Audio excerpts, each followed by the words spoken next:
Okay, so good afternoon, everybody. We will call the meeting to order. Mr. Clerk, do we have a quorum?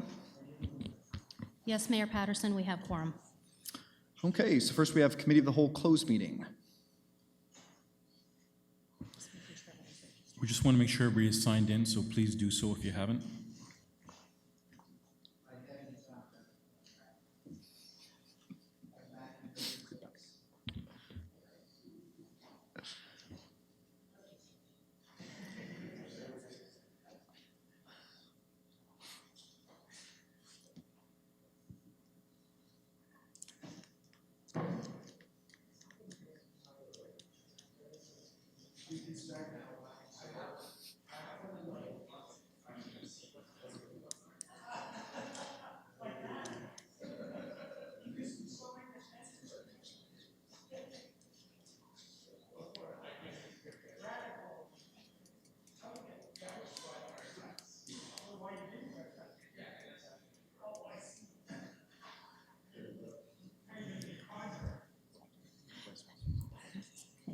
Moved by Councillor George, seconded by Councillor Hutchison. Motion to waive bylaw 2010 to add a closed session item.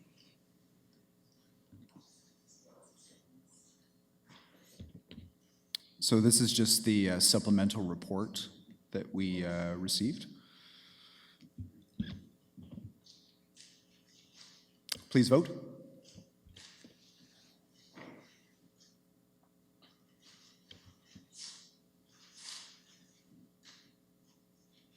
And that carries.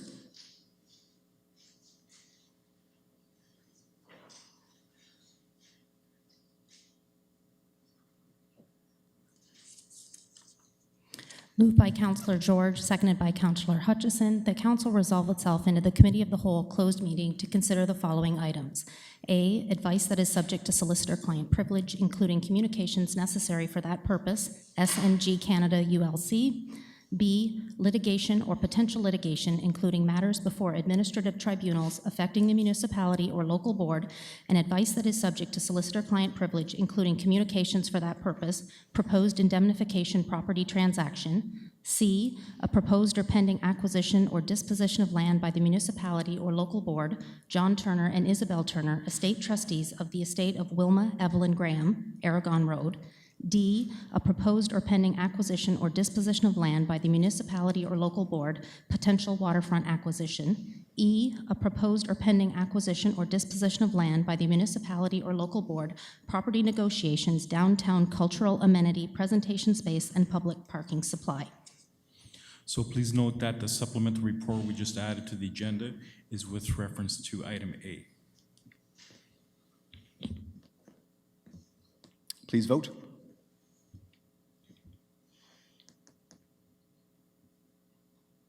And that carries.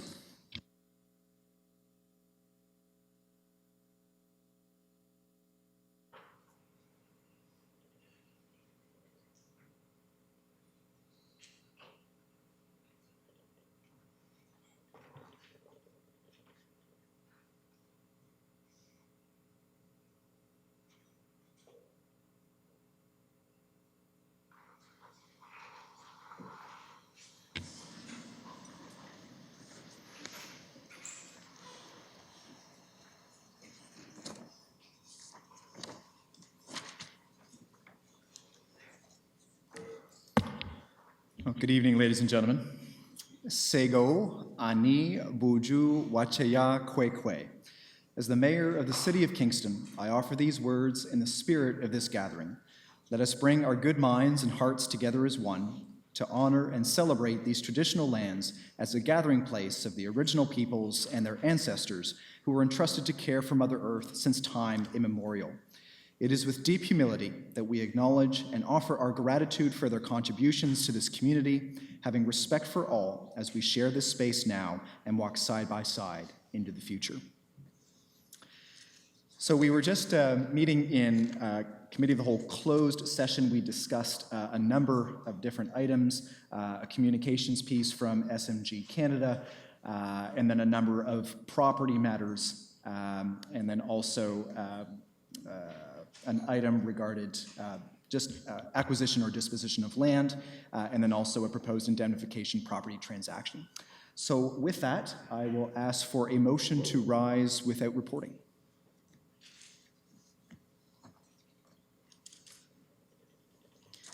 Moved by Councillor George, seconded by Councillor Hutchison, that council rise from the Committee of the Whole closed meeting and that the rules of bylaw 2010-1 be waived and the chair report.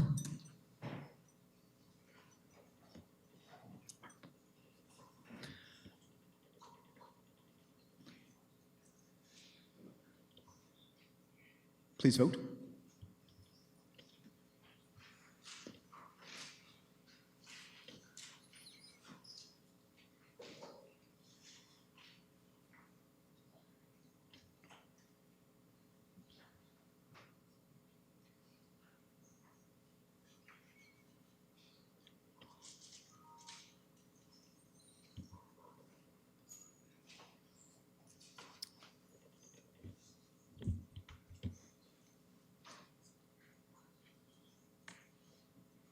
And that carries by a vote of 11 to 1.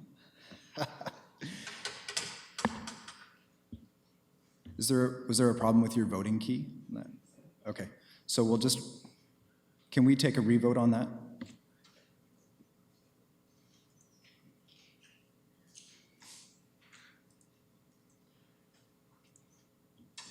Okay, let's try that again. Please vote.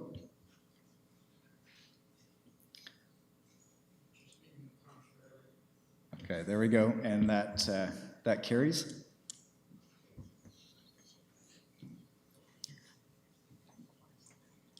Okay, and moved by Councillor George, seconded by Councillor Hutchison, that council authorizes the mayor and clerk to execute an agreement of purchase and sale in a form satisfactory to the Director of Legal Services for the purchase of 3 parcels of land legally described as part of Lot 38, Concession 5, Kingston, designated as Part 13 on Plan 13R 12631, being all of PIN 36326-0211 LT, part of the bed of the Cataraqui River situated in a small bay north side of the Cataraqui River, Lot 37, Concession 5, Kingston, as in FR 358778, being all of PIN 36326-0212 LT, and part of Lot 38, Concession 5, Kingston, being the island in front of Lot 38, Concession 5, as in FR 369953, brackets Parcel 2, being all of PIN 36326-0213 LT, in accordance with the directions and instruction provided to staff by council when considering report number 16257 at its closed session meeting of August 9th, 2016, and that the purchase price and closing costs of approximately $115,000, including due diligence costs and building demolition costs, be funded from the Kingston Solar LP Community Vibrancy Fund, and that council authorizes the Director of Legal Services to complete the transaction and execute all necessary closing documents.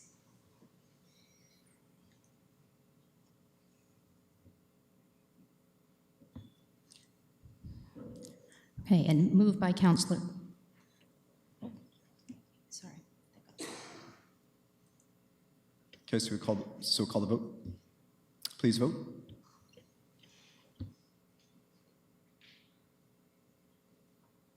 And that carries.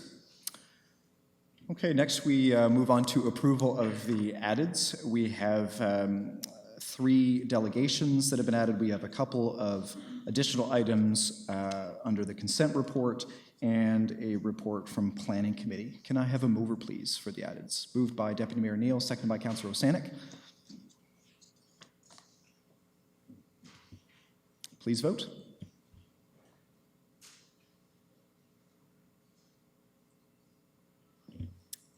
And that carries. Are there any disclosures of potential pecuniary interest? Councillor McLaren. Thank you. I, Jeff McLaren of the Council of the Corporate City of Kingston, declare my pecuniary interest in the matter of Clause 2, Report 85 of the Planning Committee, as the property is within a few blocks of rental property I own. Thank you. Councillor Holland. Thank you, Your Worship. I, Mary Rita Holland of the Council of the Corporation of the City of Kingston, declare my pecuniary interest in the matter of Clause 1, Report Number 83, Youth Employment Strategy, as my employer, Keys Job Center, provides employment services in Kingston. Councillor George. Okay, I, Kevin George, of the Council of the Corporation of the City of Kingston, declare my pecuniary interest in the matter of Clause 3, Report Number 85, as well as Clause K, Report 82, as my firm has been retained by the applicants.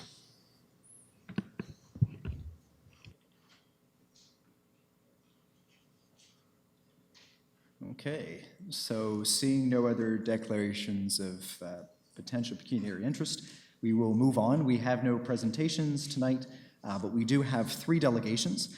Our first delegation is Ronald Puddester, who will appear before council to speak to Clause O of Report Number 82 received from the Chief Administrative Officer with respect to proposed various always stop controlled intersections. And just a reminder to all our delegations that you have 5 minutes. Mr. Puddester.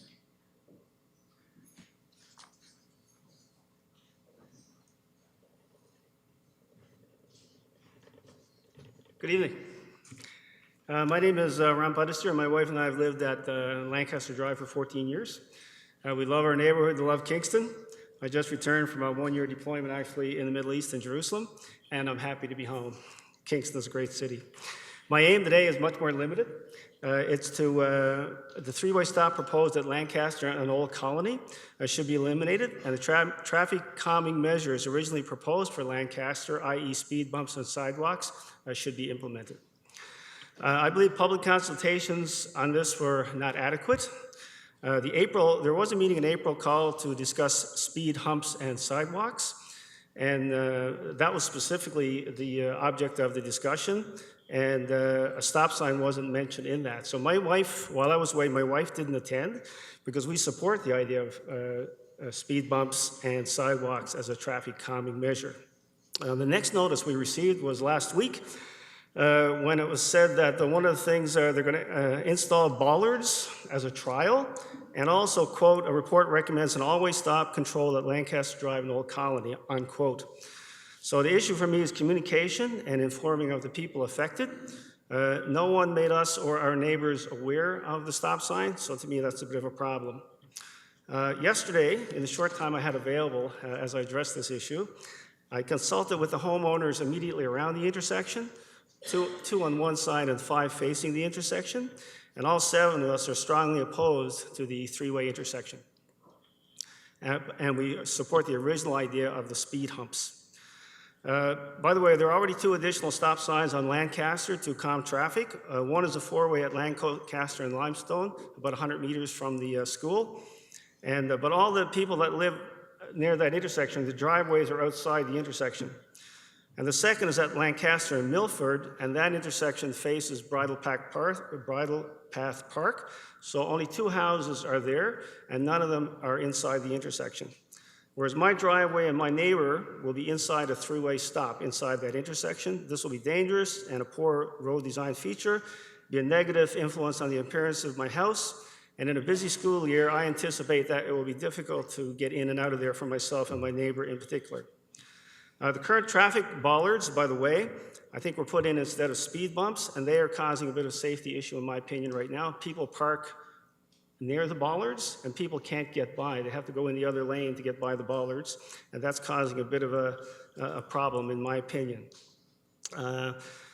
They're also installing new sidewalks, which will greatly reduce the requirement for people to cross at that intersection. Right now, there's only, people have to cross that intersection because the sidewalk on the north side and the sidewalk on the south side past it, so people have to cross there. But there's going to be sidewalks all the way along, which will reduce the requirement to cross that street. I did a little bit of a look out there today. I looked at Lancaster, Woodside, and Mona. There's one 3-way on Woodside. There are no 3-ways on Mona, and there's one on Lancaster. And no other 3-way stop has a home with its driveways inside the intersection. There is one on Hudson, and that just kind of confirms my fears of what it's going to look like. So I think it's a bit of an unfair burden to put that sign right there. especially when we consider that perfectly acceptable options exist, and these were proposed by the Traffic Department in its April proposal. So in summary, the three-way stop at Lancaster and Old Colony should be canceled.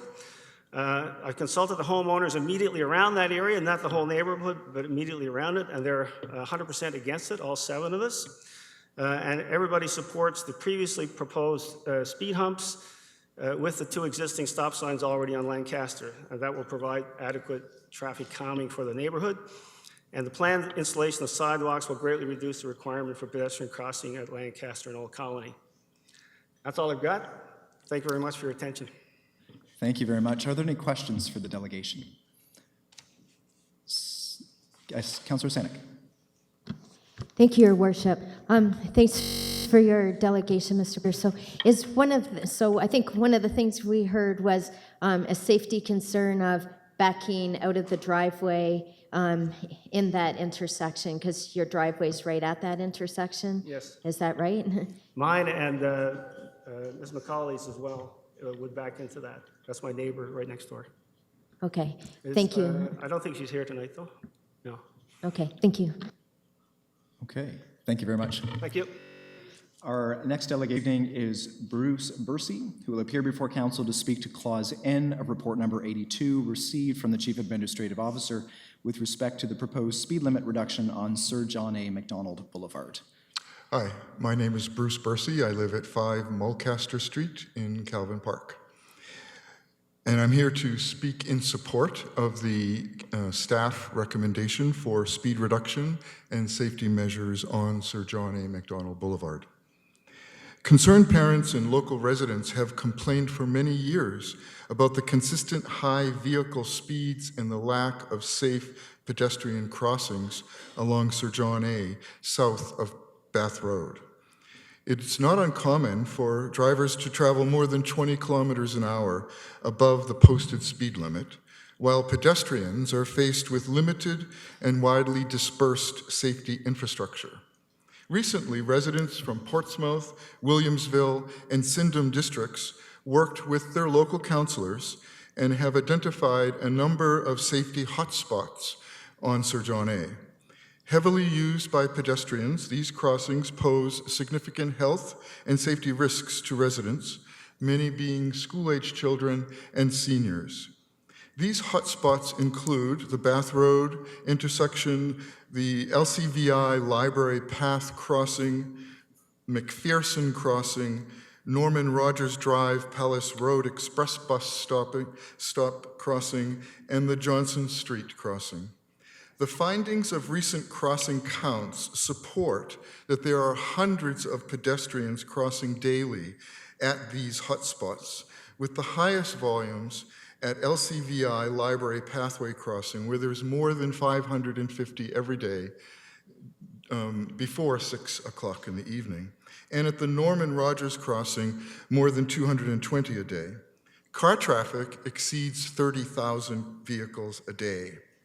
This recent study did not include counts for the Bath Road intersection, the Johnson Street intersection, and was completed after the Queen's school year. Pedestrians, bicyclists, and those in wheelchairs and skateboards use these crossings to access elementary, middle, and high school, seniors' residences, the Queen's International Residence, the Kingston Center for shopping and its public transit hub, a library, a center for adults with special needs, the Kingston YMCA, parks, a skate park, and sports fields. A new express bus stop has been installed at Palace Road, increasing pedestrian volume crossing between Palace Road and Norman Rogers Drive. The future completion of the Queen's University Richardson Stadium update is expected to only make things worse with increased traffic volumes on a daily basis at the Johnson and Sir John A intersection. Now, and finally, with the pending closure of QECVI starting in September, there will be more than 200 additional students, plus faculty and staff, traveling daily through these hotspots by car, Kingston Transit, walking, and biking. We have recommended that the school board be proactive and alert parents and school children from QECVI about the safety issues along Sir John A, the proposed improvements, and suggested preferred routes to LCVI, especially those who are traveling from the Kingston Transfer Hub at the Kingston Center. City staff in the Traffic Management Division have indicated there are no current plans for any new traffic safety measures in the existing 4-year plan, 2015 to 2018.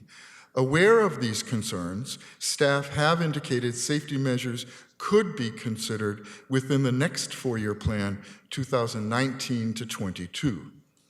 It's disappointing to learn that staff has not been successful in finding funds in the original budget or in the current budget for a traffic signal to accommodate pedestrians crossing Sir John A at Norman Rogers in the current plan. Waiting until 2022 is surely not a desired option. This crossing needs to be addressed as soon as possible, based on both car and pedestrian safety risks. 30 seconds. Okay. We seek a comprehensive solution to include any and all short, medium, and long-term options, including increased police presence, reduced speed limits, portable vehicle speed indicators, enhanced signage for children, pedestrian-activated traffic crossings, timing changes to signal lights, flashing lights in clearly marked crossings, traffic calming measures in year-round wheelchair and stroller accessible pedestrian overpasses. Thank you for your support. Thank you. Are there any questions for the delegation? Seeing, yes, Councillor Stratton. Yes, thank you, Mr. Bursey, for all your hard work on this issue, which, as you said, existed for many years, in fact, as far back as I can remember. And I remember that crossing to the YMCA and the library always being busy, even 20 years ago.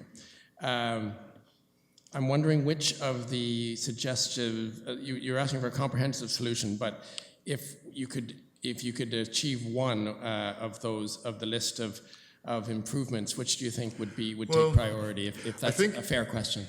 It's what we're really looking for is to step back and to look and to develop a safety plan for the entire stretch. And as that evolves, ideas and solutions will emerge. But the two big hotspots are at Norman Rogers and at the library crossing. Those are the two main ones that the evidence is there. What I didn't talk about was the number of accidents that have happened. Pedestrians have been hit at Bath Road, at Johnson. Bicyclists have been hit at Norman Rogers. So this is an ongoing and increasingly bad problem. Okay, thank you very much. Our third delegation this evening is Candace Christmas and Annette Burfoot, who will appear before council to speak to Clause N, report number 82 from the CAO with respect to proposed speed limit reduction on Sir John A. Macdonald Boulevard. Okay. Thank you for your worship for the opportunity to speak tonight to our councillors, city staff, and ladies and gentlemen here this evening. Annette and I are citizens of Williamsville, but also concerned moms. Our sons are going into grade 8 at Calvin Park this upcoming year, and we became involved in this push for more pedestrian safety on Sir John A. Macdonald last September, when we had planned to have our boys walk to and from school to promote physical fitness and their independence. They're not children anymore. But after driving the route once on a very rainy day, it was clear that having them walk at the din of rush hour between 8 a.m. and 8:25 at the corner of Norman Rogers and Sir John A. Macdonald was completely out of the question. It is dangerous for pedestrians. It is dangerous for motorists. I want to emphasize that though there have been no serious accidents as yet, we should thank our lucky stars, because it's a question of when, not if. We have done well teaching our kids to look both ways, and in the case of Sir John A., 2 or 3 times. However, the health geography literature shows that middle and high school children are involved in more crashes on high-speed multi-lane highways at mid-block locations. The median type, speed limits, and speed ratio are all correlated with frequency of crashes, as are two-way left turn lanes, which when I talk about the DIN at that time, there are left turn lanes onto and from Norman Rogers onto Sir John A in both directions.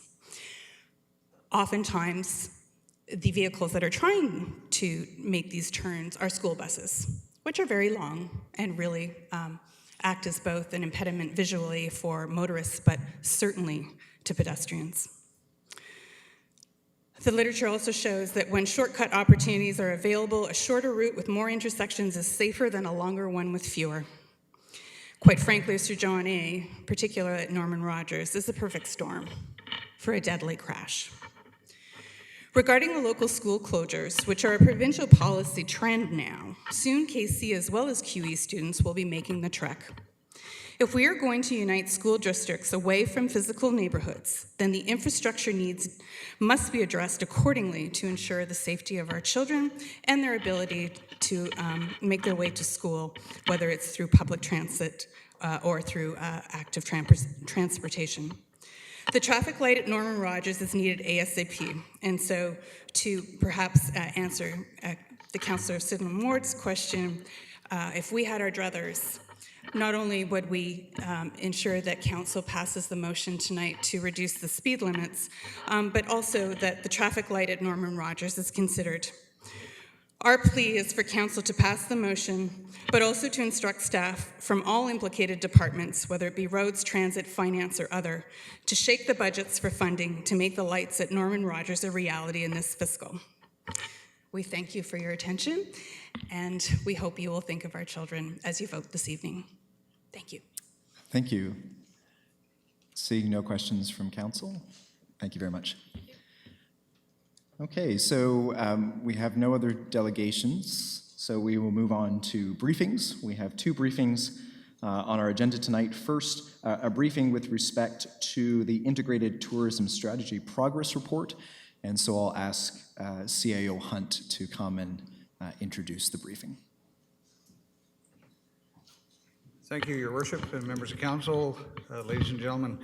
I'm very pleased tonight to have Marie Matheson, Executive Director of the Kingston Accommodation Partners, with us to give us an update on the integrated tourism strategy.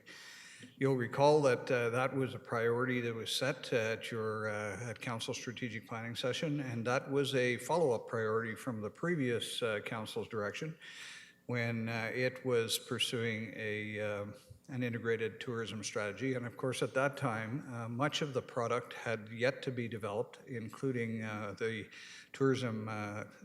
cultural tourism plan, which was developed during that term of council.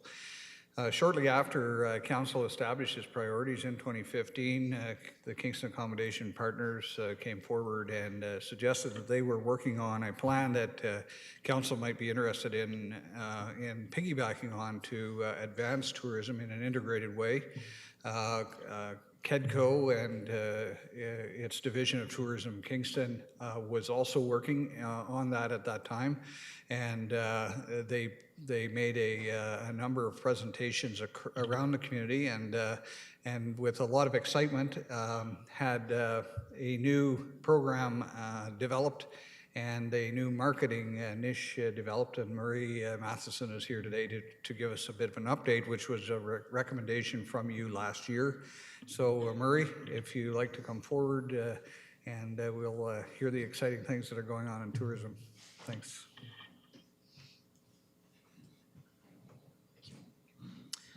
Thank you, Gerard, and I'd like to introduce Violet Ebert, Director from Tourism Kingston. She's here tonight because I don't go anywhere without Violet anymore. The two of us are working hand in hand on everything. I'm just going to back up my presentation. Is that up there, Lee?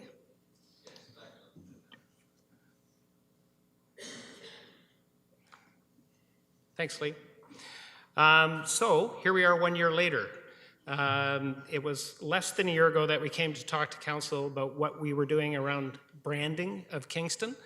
And since that time, we've accomplished several key strategic objectives. So the single biggest thing I can tell you tonight is that the industry and all city partners have aligned and galvanized under a common brand position.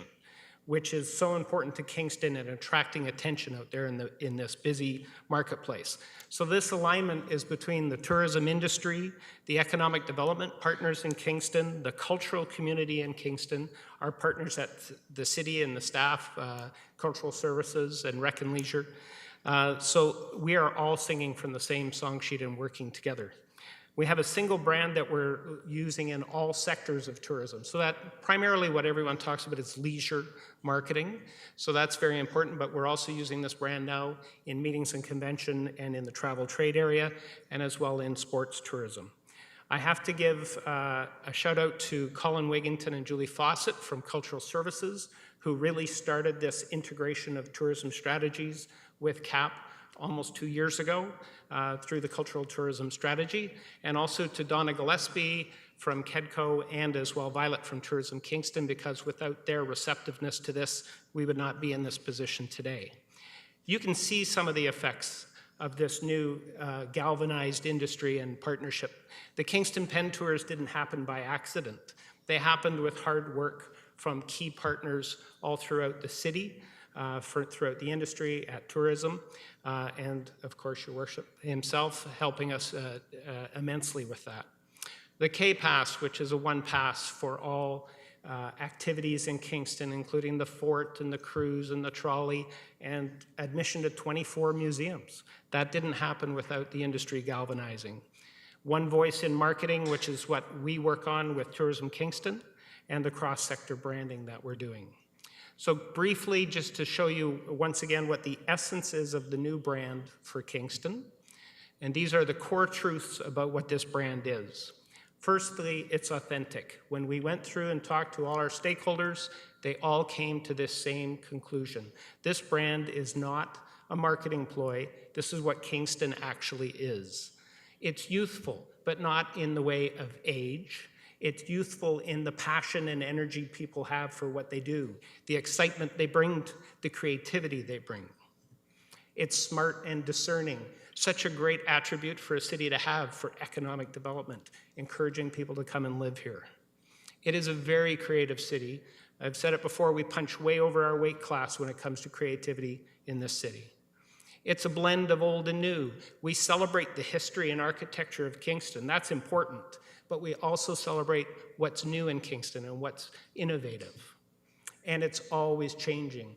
We're forced every September with the influx of about 30,000 students to reinvent the offerings at the restaurants and in the retail stores and even the music in the bars.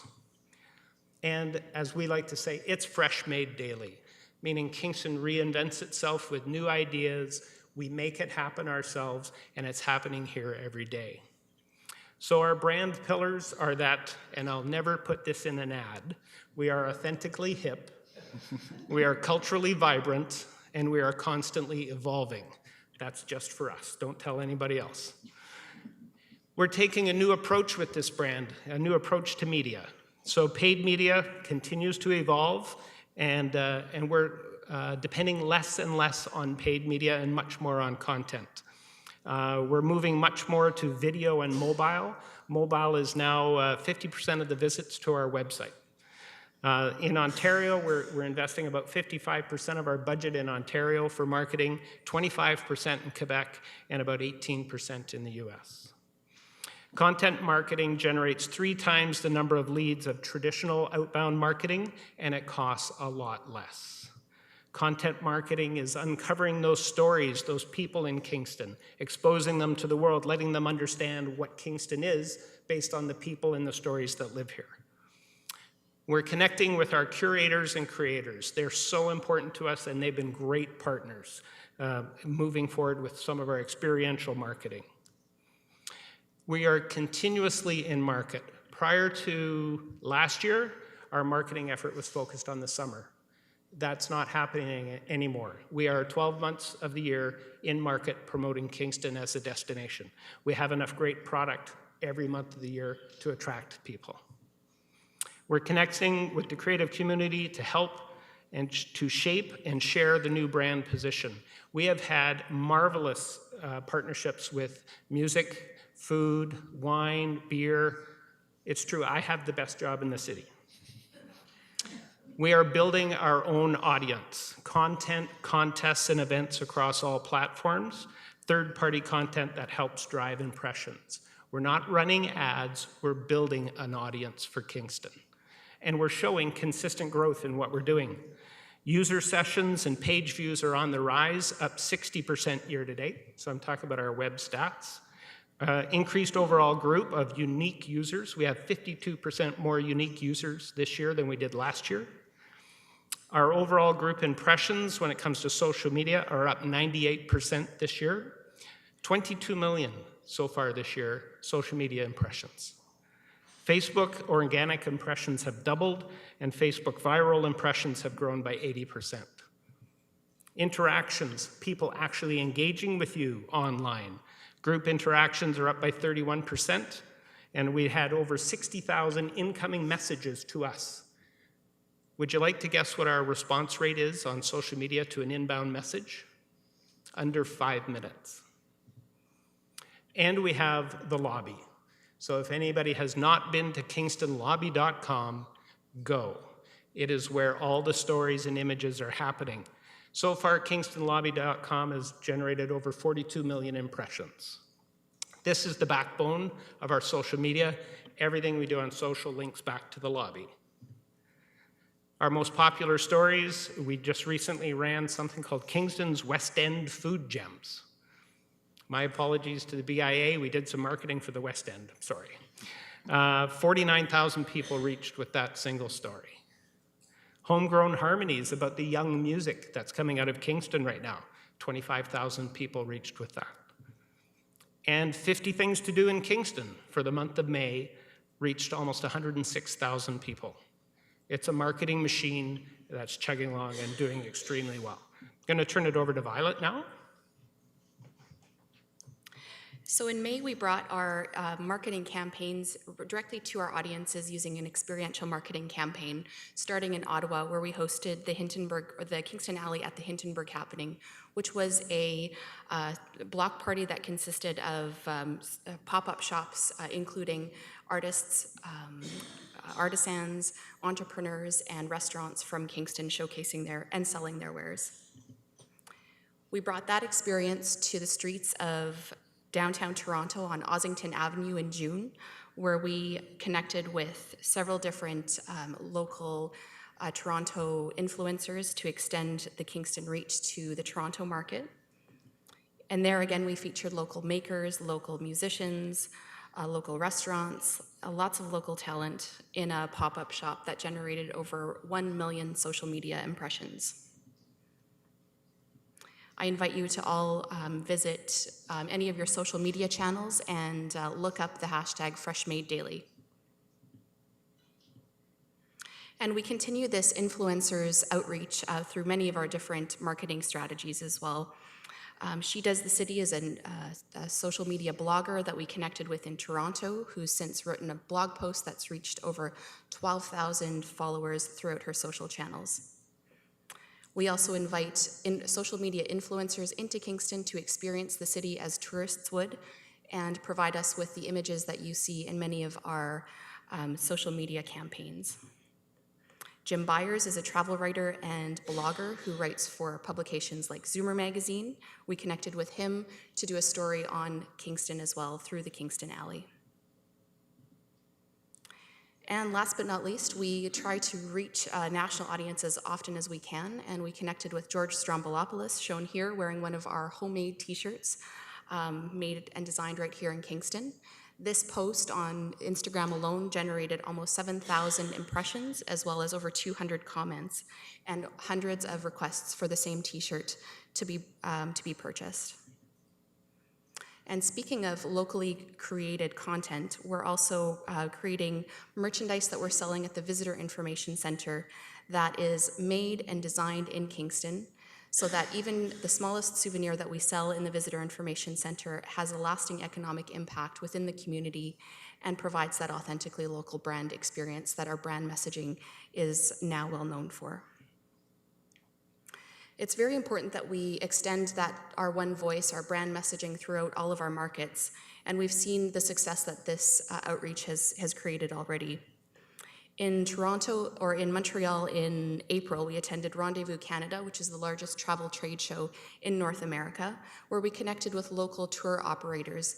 And instead of just setting up a typical trade show booth, we recreated a Kingston lounge that feels and looks like a Kingston patio, complete with coffee service, complete with locally designed products, and information about Kingston.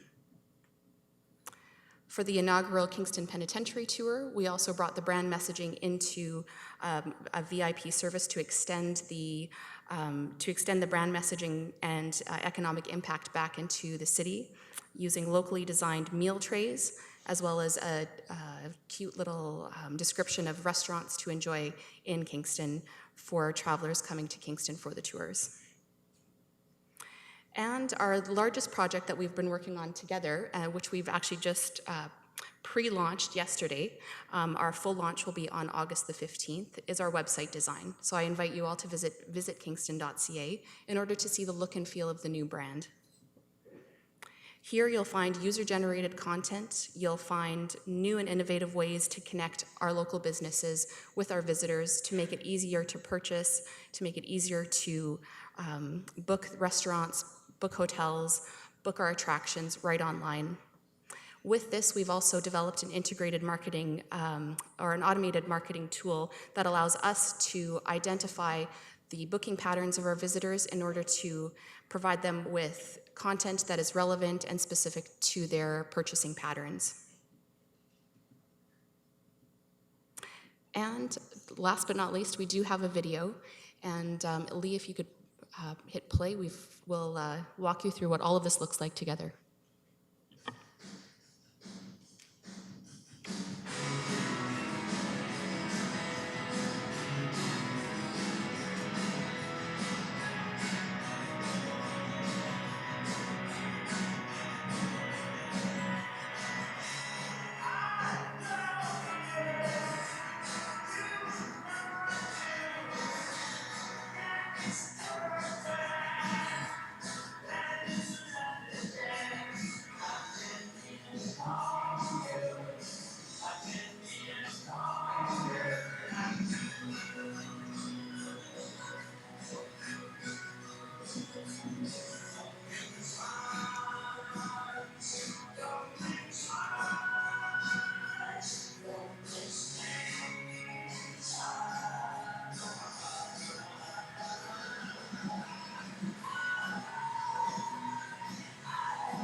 So this past year really demonstrates the power of partnerships and the power of an integrated marketing strategy.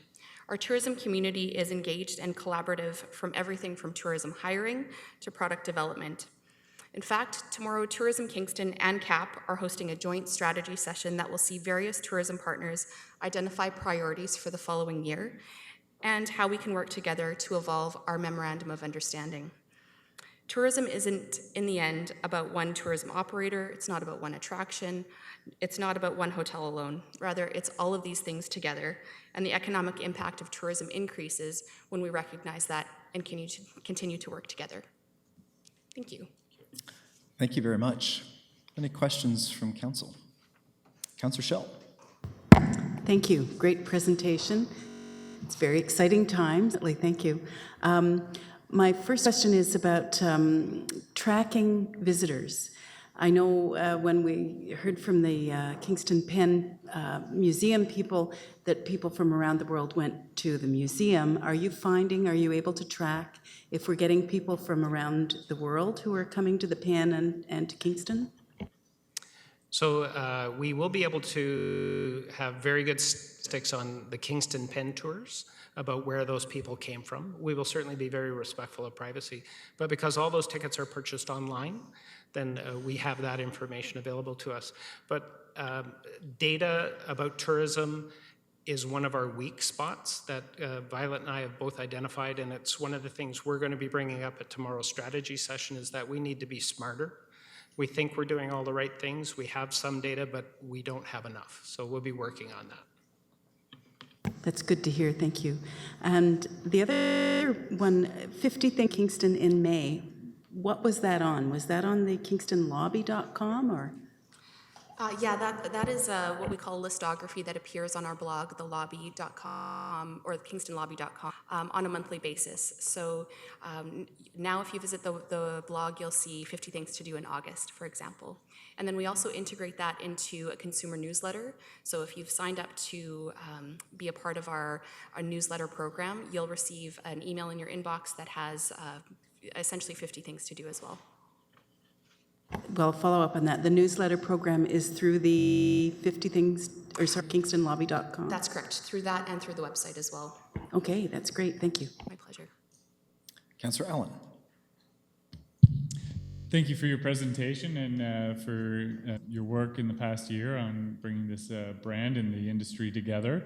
Some of the folks that I'm talking to out there, they're asking me to explain Fresh Made Daily clearly to them. What does that mean?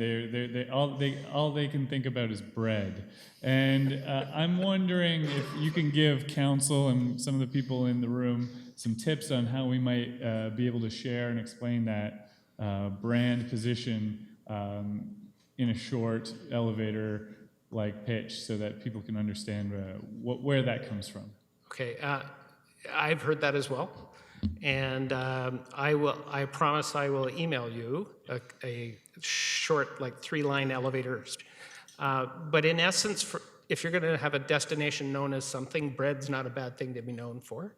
But Fresh Made Daily is really 3 different words, right? So fresh is a new approach, a different idea, a unique, perhaps even a little bit disruptive idea. Made speaks to the fact that it's makers, it's creators, it's culture, it's those people who are actually creating this product themselves. And daily speaks to the timeliness of what we do here and who we are, in that every day we're reinventing what's happening in Kingston. Okay, I think that gives me somewhere to go. I'm looking for the email though. My next question is going to be 2 because I'm only allowed 2, so I'm going to mash these 2 together. One is I want to know where you see this going, what we can expect in the next year before the next update, and if there's those T-shirts involved for me and everyone else in the city. So to answer your second question, you can purchase the T-shirts at the Visitor Information Centre at Ontario Street, just across the way here. They're $28.25 with tax. And your second question, just in regards to where we see this going for the future, this is really just the first step in a long-term process that's aligned with Council's strategic plan as well. We see this brand as evolving into all of our market segments. Fresh Made Daily may not be the tagline that we use in 2017. However, the partnership that we've started is certainly the direction in which we want to go. We want to see the brand evolve into all market segments, cruise ship opportunities, tour operators, meetings and conferences. We're finding that our visitors have an appetite for this. They're actually approaching us and saying, I want to have a craft beer festival in Kingston. How can we make that happen? So we're starting to facilitate and have a more proactive approach about how we're selling to our customers using this new brand strategy. Can I just to add as well, what we done first off was what was obvious to us, take advantage of each other's strengths. So CAP was the creative marketing group, and we were doing a great job on that side. And then we had this sales machine in Tourism Kingston with the Visitor Information Center, the meetings and conventions salesperson, the sport tourism person. So we're just bringing our strengths together. So now as Violet's saying, we have to decide where it goes next and what it looks like. And I have a board to answer to as well, so I need to clear all of that with them. But we're going to build this partnership together. Councillor Bowman. Thank you, Your Worship, and through you. So I just have two very quick questions. The first one is, where else have we seen this kind of one brand idea being done? Like, are we kind of cutting edge here, or is this something where we've seen it successfully implemented somewhere else? And then the second one is, do you notice overall with this one brand idea just greater market penetration? Like, are we getting an exponential return on this? Because even just watching the video, like, it's exciting. It feels like you've really captured kind of what Kingston's about. And are you getting a lot of feedback where people are from maybe visitors to the city are saying, yeah, I watched that video and that's exactly what I feel like when I go there or when I think about Kingston? So there are few markets that are as unified as we are. We employed a significant consultant to help us through the process. And I mean, some major centers in Canada are still fighting amongst themselves and don't have a unified brand for their city. So there are other markets that have done a good job. Ottawa, for an example, they've done a great job. And so we're not cutting edge, but we're certainly up there with the leaders in Canada and across the world of bringing together one brand. More important than one brand is unifying the industry, the city, Tourism Kingston, because we all work together. There's always something we need from the city to make it work, or from Tourism Kingston, or they need something from us. And we're able to bring these things to the table because we're such good partners. And now I've forgotten the end of your question. It was just the basically market penetration and how you sort of see this. Like, are we getting really good feedback on this, that we've actually kind of hit the nail on the head? And are we now getting contacted by maybe markets that we weren't reaching before simply because of the one brand? Like, is it putting Kingston more on the map, would you say? Yeah, it would be arrogant to say that it's due to the one brand and whatnot, because there's so many factors influencing tourism today. The high American dollar, even foreign travel is a little less attractive to some people right now. So tourism is growing in Canada for a number of different reasons. But I talked kind of briefly about some stats, and we're seeing 60, 80, 100% growth in what was already a strong website performance. And remember, we haven't even launched the new website yet. Right. So the new website's just about to hit the streets with so much more in it that we expect that will continue. We've also, because the new website wasn't ready, we held back some of our marketing because we didn't have the place to send it that would finalize the sale. And now that we have that, we're going to ramp up again for the fall. So perfect. Thank you. Councillor Holland. Thank you, Your Worship, and through you. I love the homemade bread. I think no more really, and particularly when you're talking about tourism, because it is very inviting. I think that's what I was mostly what I was consumed by as I was watching the video, especially and the presentation. So my question is really just about how this hipster paradise that we have created here. It is, I'm joking, but I'm also thinking about the demographic.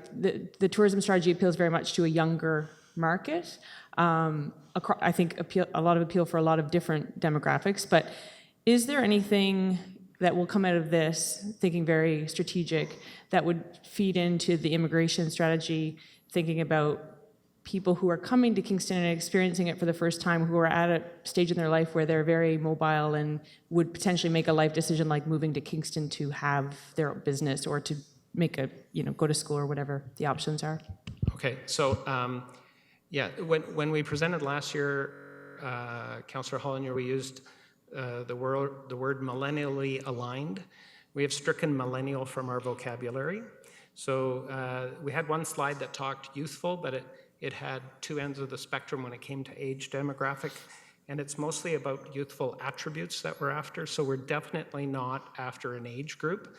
That said, we fall into a trap ourselves of too much youth in our advertising, our content, our marketing. So we'll be working closely with the Isabel Bader Center to be involved in marketing what's happening there in their programming, the TET Center, and that kind of an area. So we're trying to make sure our diversity is available in what we present to the marketplace as well. So age is not what we're after. Creative culture, that type of thing is what we're after.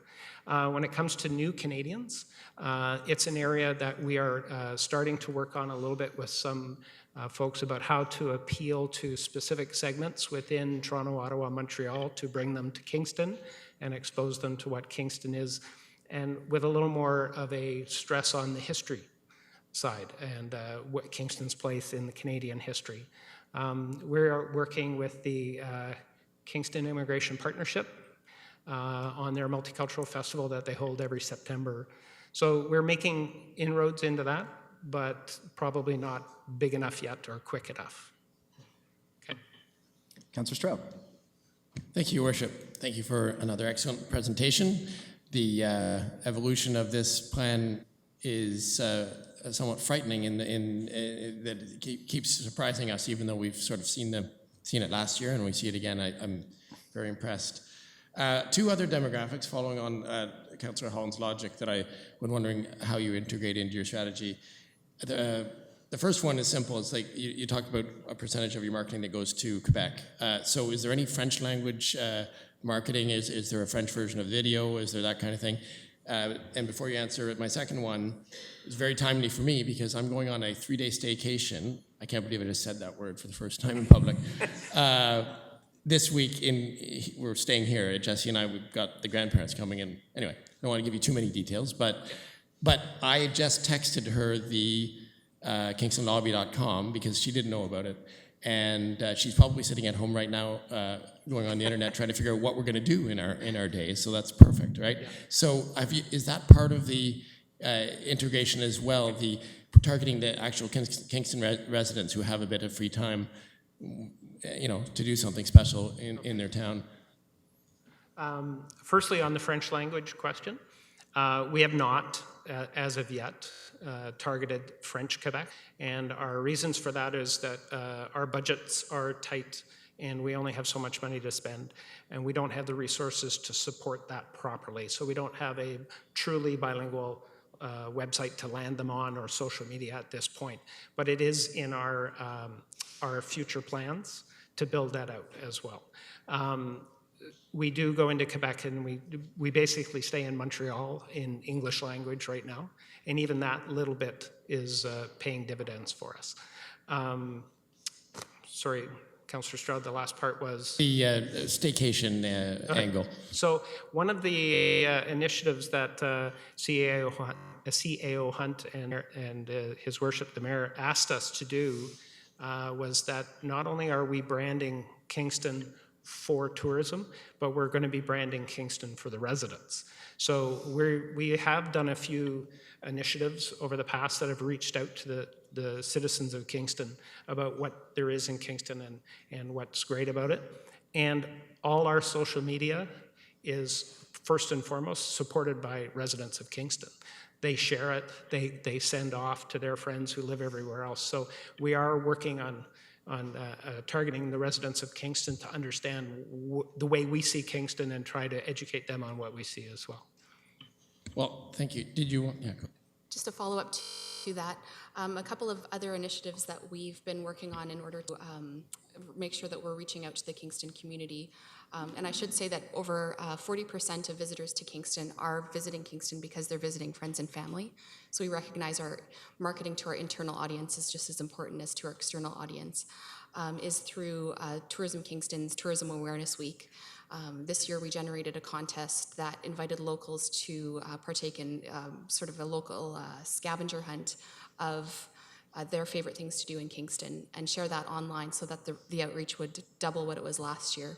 In addition to that, we're working with local partners for the Kingston Penitentiary tours. For example, we hosted a familiarization tour that saw over 200 frontline staff go through the penitentiary tours. But before that, they had to listen to a presentation on all of the different tourism products that were offered in Kingston so that they could speak to not only the brand messaging, but also the actual products that are in their backyard. So when they're sitting at Casa Domenico and the waiter mentions Thousand Islands dressing, they know exactly what that waiter's talking about. That's great. And just if you need someone to it's over for a French language video, I go to school in Quebec City, so I offer my services. Councillor Candon. Thank you, through you. You touched briefly on a consultant that helps you guys unite, and I think one philosophy that I have as a councillor is that rising tides raises all ships, and that It seemed like that consultant really helped you through that process. Do you think that that process would be beneficial for other parts of the city, say other forms of economic development or youth employment or other goals that we have in the city? What was the philosophy that they had that helped you guys kind of get to the video that we saw? I wouldn't begin to say if it would help others. I just don't understand other industries well enough or other areas. The basic concept of what we did with the consultant was simply who are the key stakeholders. So for us, it was KEDCO, Chamber, BIA, cultural services, the cultural groups, the hotel groups, the attractions, and the mayor and the CAO. And we met with those people independently, and we just started to bring out from them what were the key attributes of Kingston. We weren't talking about tourism, we weren't talking about marketing, we were just talking about what it was about Kingston that was unique, that you loved, that was attractive.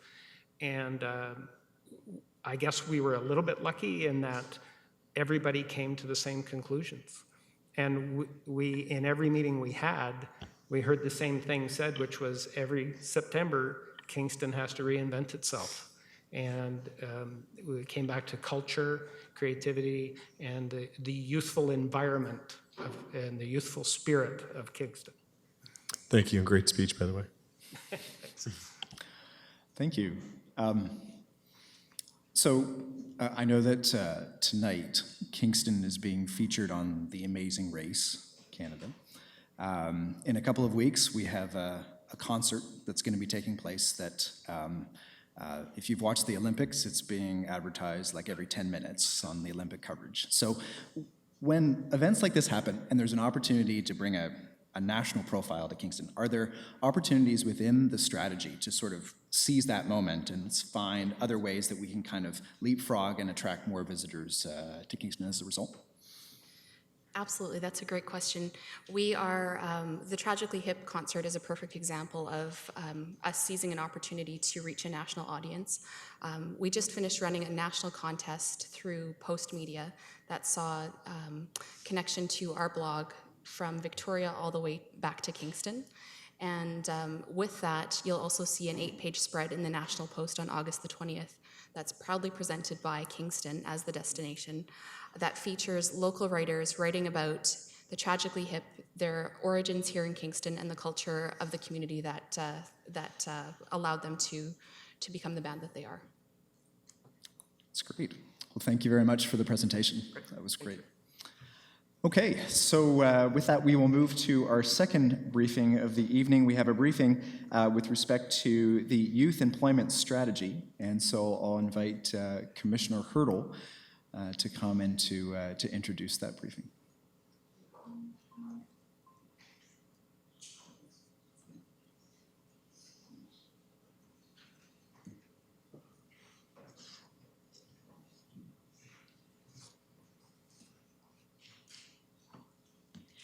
Thank you, Mr. Mayor. We should also have a presentation ready to go. In the meantime, I'd like to introduce, for those of you who may not know, Pavna Varma, CEO from United Way. And we're very excited to be here tonight to talk to you about the youth employment strategy that is in the council report and package for endorsement. And this has been quite a lengthy process in terms of community collaboration. So I want to make sure that we highlight the fact that so many different organizations, agencies, employers have come together, and youth as well, have come together to really look at what are some of the challenges and an opportunity as well for our cities to improve the situation in terms of youth employment. So I don't see a presentation. I'm sorry. Sorry about that. Thank you. Did you want to go ahead? Sure. Thank you, Your Worship, councillors, members of the audience. It is, as Commissioner Hurdle has said, a true pleasure to actually present this. A lot of hard work has gone into this. I see some members of our Youth Employment Task Force with us today. So thank you for taking the time, and thank you for hosting us earlier today so that we could get a chance to meet with you and talk about the progress. So this journey started actually more than a year ago. The city and the United Way, some of you may be aware, led the Poverty Reduction Initiative, which was a collective community collaboration. And we looked at a number of different, we had 5 focus areas. At the end of the first couple of years, we realized that we really needed to focus in on some of the issues that were really impacting our community and where we could have the most impact on reducing poverty. And one of the key ones that we identified was developing a youth employment strategy. And we'll share with you some of the statistics that lead us to believe that that is really one of the key areas to focus on. But it was also coming at the same time that the United Way and the city and a number of partners in the community were looking at youth homelessness, again, as a way to reduce poverty. Youth homelessness, as you have heard at presentations before, is an issue that's impacting a lot of people. And from the input from youth, we heard that employment and skills development was one of the reasons that youth were homeless. So again, it kind of fit with the city's strategic focus, with the community's strategic focus, and together we've been looking at youth employment. So we, as Commissioner Hurdle has said, we had a number of partners at the table, and it's been really a wonderful journey. What has been really important to note is that everyone came at this issue differently, and that's what enriched our conversation. It wasn't that we all came in with the same point of view and that's how we just built on it. What was wonderful was the discussions that actually went into it, made it a much richer, more robust document. We were looking at it today when we were at the reception this afternoon, and it seems like a very clean, clear document, thanks to all the work that's gone into it.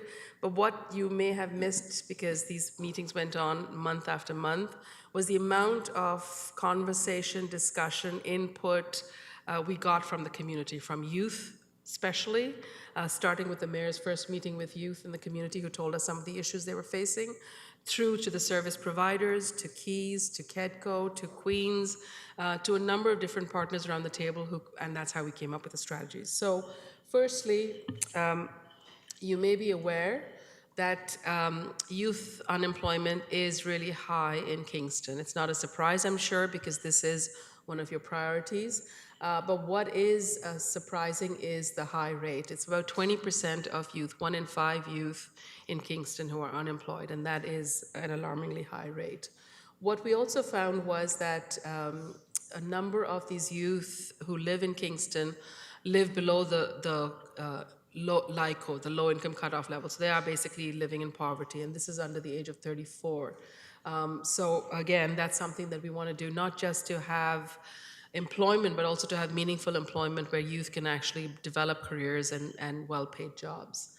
This chart is actually, if you look at the second, third, and fourth graphs, you'll see that it actually is good for Kingston because we have a really high post-secondary rate amongst youth. We also, when we compare with other similar sized communities, we do really well with youth with high school diplomas. We have very few youth with no certificate, diploma, or degree compared to the other communities. But where we are actually not doing well is our unemployment rate is higher than the other communities of similar size, and the number of youth under the LICO, basically under the poverty level, is alarmingly high. So again, we do have a lot of work to do, and Commissioner Hurdle will cover some of the strategies we've come through this year-long process that we believe will change and move the needle. Thank you. So in terms of the strategy, some of the things that we looked at was the need to actually divide some of the recommendation and actions into 2 different groups of youth. So the youth that are actually have the skills and education and prepare to enter the workforce, and the youth who actually need support to get ready to enter the workforce. And we felt that the needs for each of these groups were going to be a little bit different. So we looked at various strategies and recommendations for those 2 groups. One of the points that I do want to highlight is that it was a collective effort in terms of the development for the youth employment strategy. It's also as important that it remains a collective effort in terms of the implementation, because even if City United Way and a few other agencies are on board and continue the work, we're not going to be successful as a community. We really need to all come together and continue the implementation. So I'm not going to obviously going to go through all of the recommended actions that are in your report, but some of the key points that we looked at was improving the collaboration between the school guidance counselors as well as the employment service agencies, to make sure that the counselors are fully aware of the jobs that are out in the market and also the jobs that are going to be in demand in the future. So we found that there was a lack of information. So that's something actually that has already started in terms of work of the steering committee. We also identified a need to provide more pre-employment and mentorship programs. We know that employment agencies currently, employment service agencies currently provide some of these pre-employment services, but what we've found is that they tend to get filled up quite quickly, and there's a demand and a need for more of those. So we have identified that at a high level. So there are a number of different actions that are connected to that. Also some better linkages and more knowledge around employment programs. And those are financial programs that are available for small businesses that are willing to hire some of the youth that we have in our community. And what we found again is often small businesses are not necessarily aware that these programs, these financial programs actually exist, or may not have the time to research them. So it's that, how do we facilitate that and provide that support, enable that? And last but not least, one of the points that did come up quite clearly through the process was how do we create more entry-level opportunities for youth, whether they're internships, co-op placements, or entry-level position. And mostly in the public sector, that's come out as well, that we tend to have maybe a higher requirement in terms of our entry-level positions. So all of that is quite critical in terms of some of the next steps, because we know that retaining our youth and our young graduates is quite critical in order to help to fill the labor shortages that we are anticipating in future years. So that information will actually feed into the workforce and migration strategy that we have also started to work on with a community committee. We have, as I indicated, started to implement some of the actions that are in the report, and we will be continuing to do that, and some of them will definitely be ongoing, so they won't necessarily be complete at the end of 2017. But I think the key point is that we will continue to have quarterly meetings so we can monitor the progress, and we will also definitely report back to Council on a yearly basis on the progress. Thank you. Great. Thank you very much. Are there any questions from Council? Councillor Schell. Thank you, Mayor Patterson.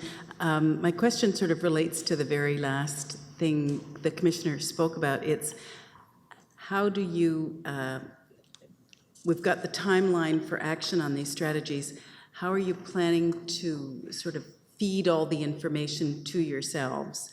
Will you have sort of one person that's going to try to be the one that gets all the reports in, or is it sort of this joint effort that you'll meet a number of times a year?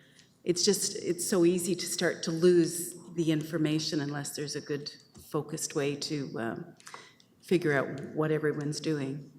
That's an excellent question. Actually, the city and the United Way are coordinating this. We're certainly not doing all the implementation, but we will continue to coordinate the meetings. What has been really wonderful through this process is the engagement of all the partners. So when they volunteered themselves to be part of those implementation strategies, they also took leadership in saying that they were willing to continue and make sure that they happened. We will continue to have regular meetings. So the task force is not off the hook. They've all been recruited again. They've all volunteered or been voluntold to stay on, and they have agreed to do so. But we will continue to meet regularly, and we will have updates, and we will ensure that the timelines are met, even if it means putting extra resources into certain areas. Councillor Allen. Thank you. Following Councillor Schell again. I'm wondering if it's possible or if any consideration has been given to corporation of the City of Kingston to setting an example on some of these initiatives like you've mentioned. So, for example, the higher barrier to entry for entry-level positions. Is there a way that we can highlight that for our public sector partners by taking the lead, setting an example, and showing them how it can be done?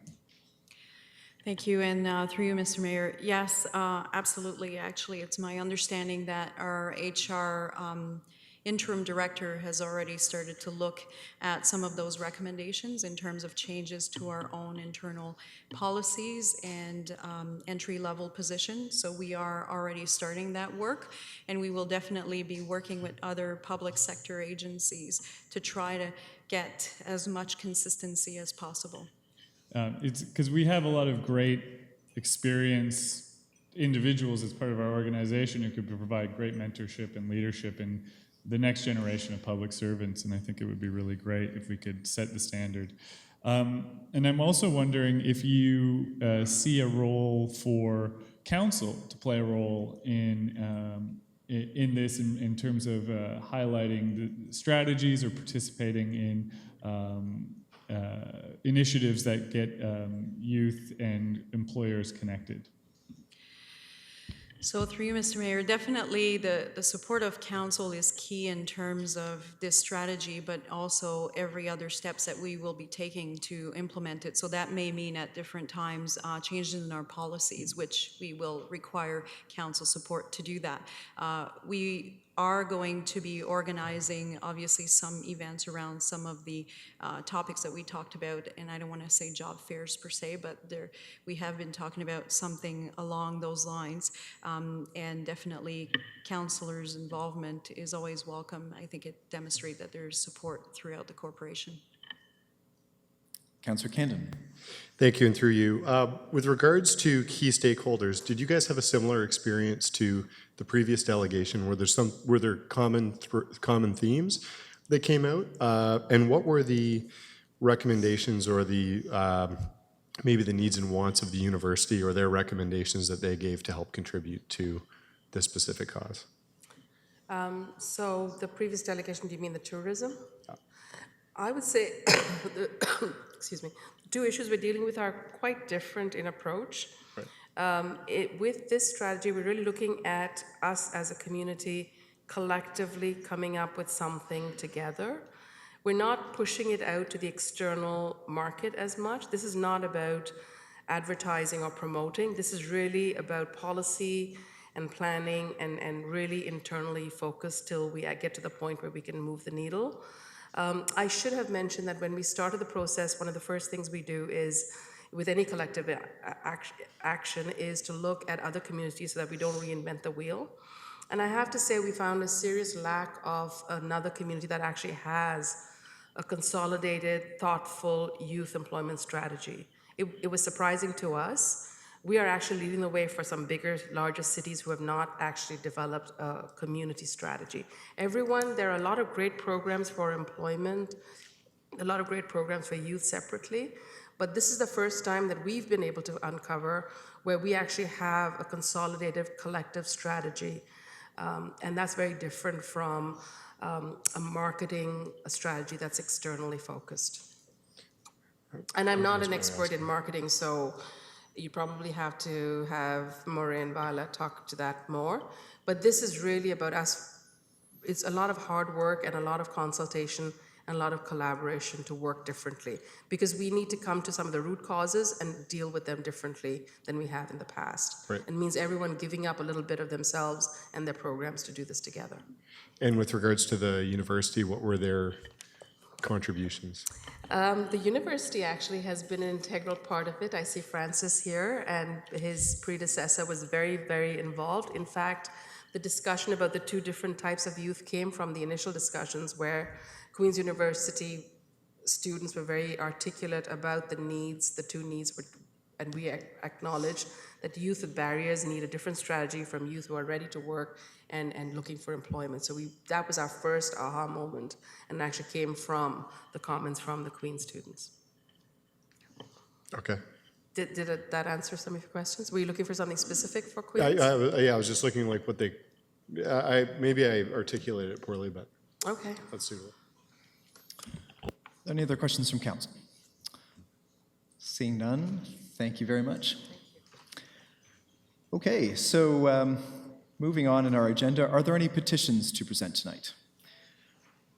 Seeing none, we do have some motions of condolence.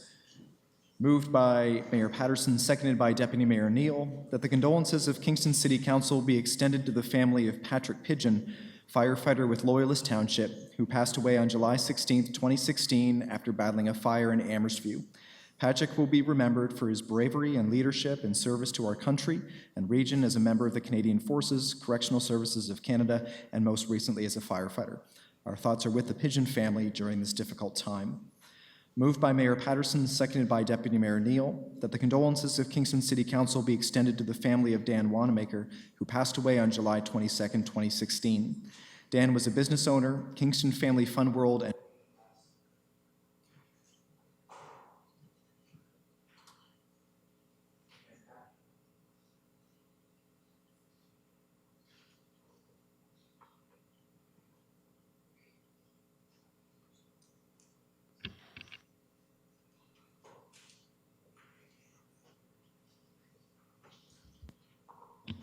oh, there we go. Thank you. Dan was a business owner, Kingston Family Fun World, and Putt and Blast, an active community member who will be sorely missed by the community at large.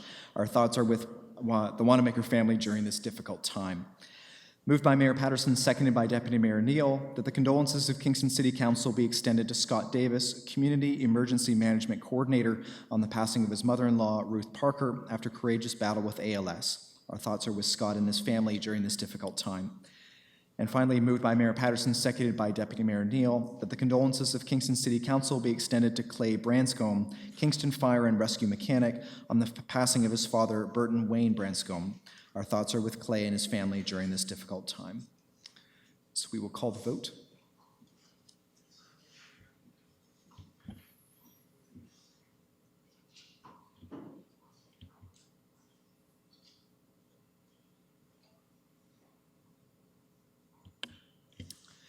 And that carries. We have no deferred motions, so I will ask for report number 82 from the CAO.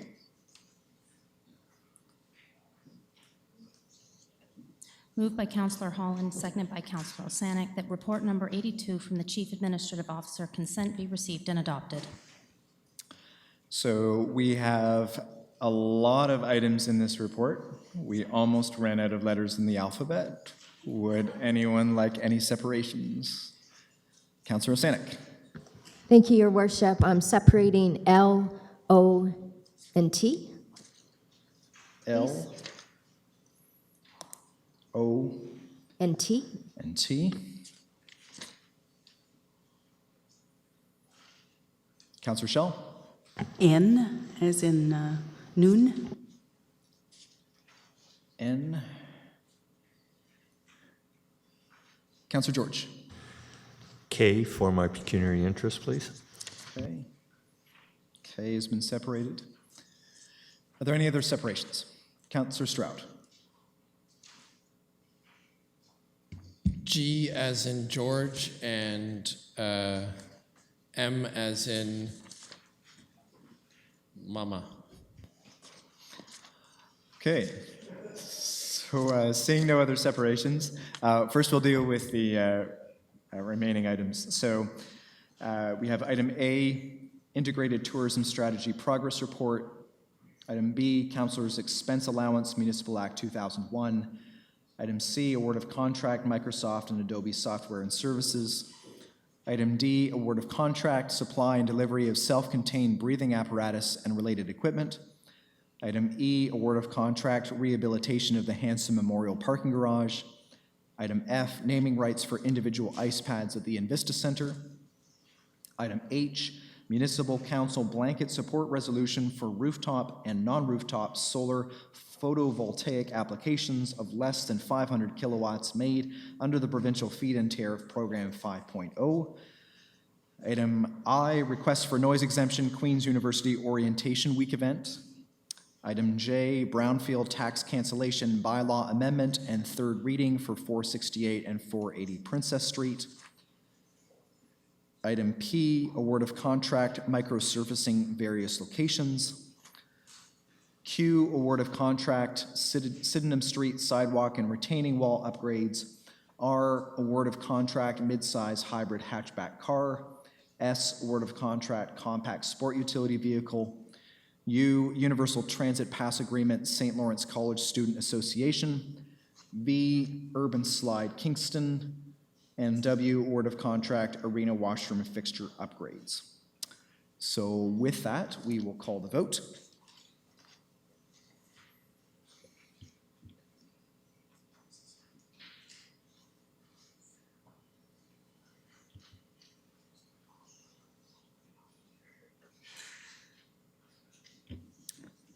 And that carries. Okay, so next we will deal with item G, approval of an application for heritage permit 251 Main Street. Councillor Stroud. Thank you, Your Worship.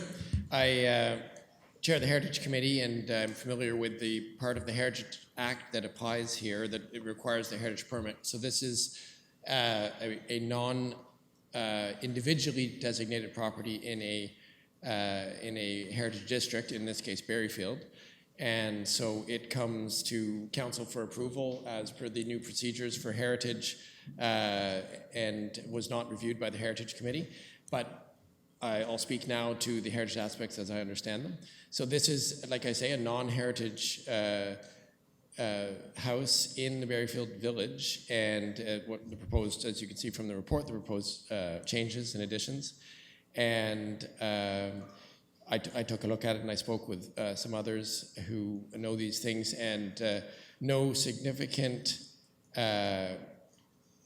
contraventions to the language of the Heritage Act or the Berryfield Plan were identified, but also, more importantly, I'm not aware of any resident objections to the proposed changes. And I'm hoping that that remains the case. With that knowledge, I'm happy to support the application. Thank you. Thank you. Councillor Bowman. Thank you, Your Worship, and through you to follow up what Councillor Stroud said and reiterate that I also have heard no negatives on this and therefore will be supporting it. Thank you. Thank you. So we will call the vote on item G.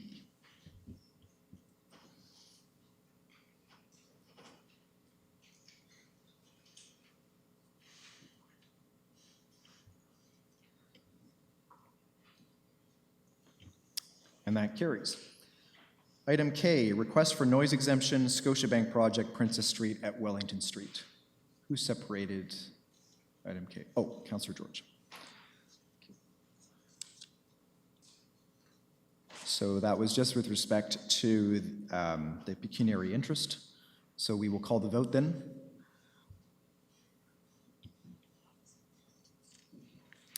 Please vote now.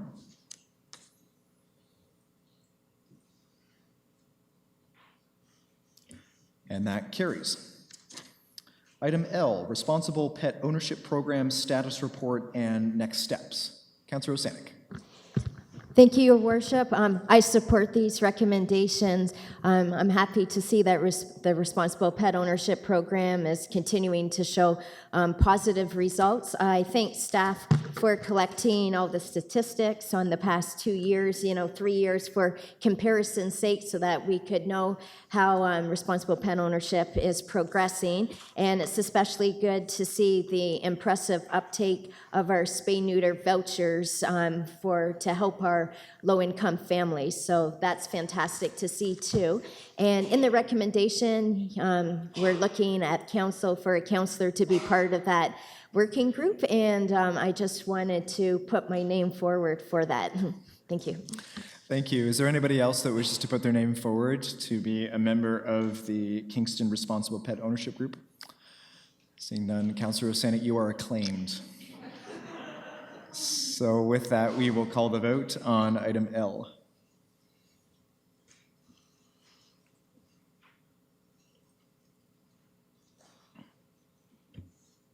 And that carries. On to item M, Reunion Street Festival. Councillor Stroud. Thank you, Your Worship. I met today with the two representatives from the AMS, and as usual, as they have shown a consistent pattern over the last few years, and certainly since I've been elected, of proactive outreach in advance of major approvals like this. So they've definitely improved the experience for students and alumni returning for what used to be called homecoming. And this is, the street closures are required for this event, but it's very, in my analysis last year and also from speaking to them today, I think it really is a better approach to the weekend. It is a major event that will attract students into a controlled area with many staff from the university and for the event planning staff to make sure that it is a safe environment and not sort of just random parties in the streets of the district. And for that reason, I'm very happy to support it after going through a few of the details, both in email and in our meeting today, of what would be required. And I'm satisfied that this is a good plan, and I'm happy to support it. Thank you. Thank you. Deputy Mayor Neal. Yes, thank you very much. I too totally support this. I want to thank AMS.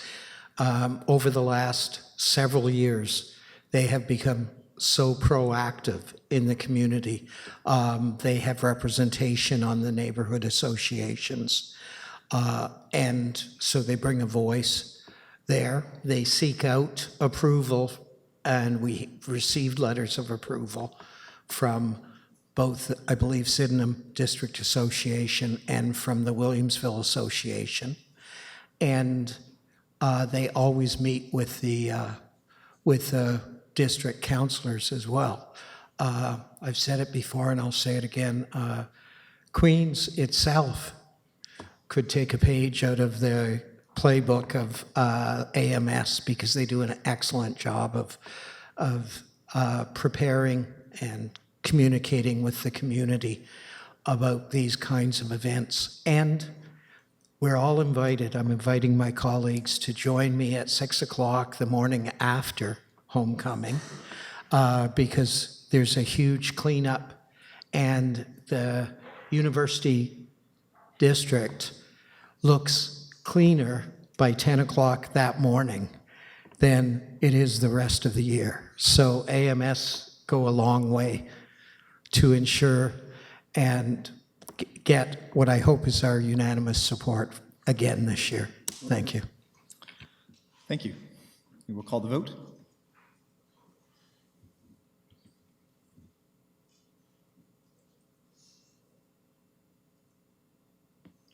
And that carries.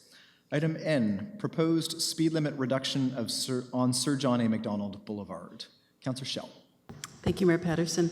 I'd just like to mention that this was really created by members of the public from a couple of districts getting together from different associations. So it's been a citizen-led project that then involved 3 councillors. And I thought it was an excellent way of getting staff involved and on side, looking at something that maybe hadn't had as much investigation as we hoped. So I'd like to thank staff very much as well for all the help they gave us to us and in this recommendation of the change in the speed limit. And of course, we will continue with the pressure to get more safety on Sir John A. in this area, but I'd like to thank everyone very much for all their work. Thank you. Thank you. Deputy Mayor Neal. Yes, I too want to thank the people in the community. It's an interesting area because it's where 3 districts kind of come together. And so neighborhood citizens from all 3 districts have a serious concern with the influx of at least 200 more students for LCVI. This continues to be an area of pretty grave concern for the community. I want to thank staff for the recommendation in front of us. Lowering the speed limit is a very necessary, but I will say first step towards making this corridor safer. And I know that it isn't currently in our foreseeable future capital project, but I think we should bring something forward prior to the budget to seek some kind of funding for signalization along this stretch, because I'm still not comfortable. I'm happy about the reduced speed limit, but I don't think we've gone far enough to protect the pedestrians in that area, particularly students. So I hope with my colleagues we can bring something forward prior to budget deliberations. Thank you. Thank you. Councillor Stroud. Thanks, Your Worship. I'm the third one from the group of councillors that was involved in the meeting with residents, and Mr. Bursey and Ms. Christmas and Mr. Mitchell from Sydenham were there as well. And just to sort of sum up the situation, what you've got is a road with a four-lane urban road that approaches highway conditions in the middle of a residential area, like two districts that are both residential on both sides of this stretch of Sir John A. When it comes in from Counter to Princess, that stretch there doesn't have any, very few crossings, because you've got Alcon on the one side and the backyards of the Strathcona Park on the other, right? But in this area, you've got all kinds of people crossing, as Mr. Bursey pointed out in his delegation. It was from the very beginning an unsafe situation, and I think we're just starting to see, with the levels of pedestrians increasing every year, we're just starting to see it get to a tipping point. So yes, as Councillor Neal said, the reduction in speed limit is very welcome, but you change a 60 to a 50 on a sign, you got to wonder what the actual effect on traffic speed is. I challenge anyone who's driven that stretch, and I'm sure we all have, to stand up in court of law and say you didn't go over 60 kilometers an hour when it was 60. The traffic, it tends to go close to 80. And when it's posted 50, it might go 70, or it might still go 80. I think we should look at putting those portable flashing radar signs that I know staff has access to and put in various hotspots. I think they should have a turn in that area as well. The two hotspots mentioned by the two delegations. And then, as Councillor Neal says, look at signalization. I understand it's a capital cost, and if there's any other way we can do traffic calming, we should consider it. Maybe we should consider lane reductions or lane width reductions to slow it down, or some other method with signage or paint that could be cheaper than a signalization in the meantime. Thank you. Thank you. So we will, Councillor Allen. Thank you. I'm not a district councillor anywhere near this, but I think active transportation and connectivity and sharing our roads is a very important issue throughout our city. And I think that this is one spot that sort of highlights that. And it's an issue that we all share in many of our districts on many different roads. There's a lot of competing factors for these spaces. I would encourage the residents who wrote us, who spoke tonight, to participate. We have two strategies that this council has moved up and pushed forward. One is the active transportation master plan, which is starting this fall. The other is the road safety strategy that we enacted in place of red light cameras. And so those are two comprehensive strategies that are both aligned in their purposes of making our roads safer for all users and trying to make them make sense. And this is a key dividing line, and there's a few others where connectivity is really sort of difficult for other forms of transportation. It's a great road if you're in a car.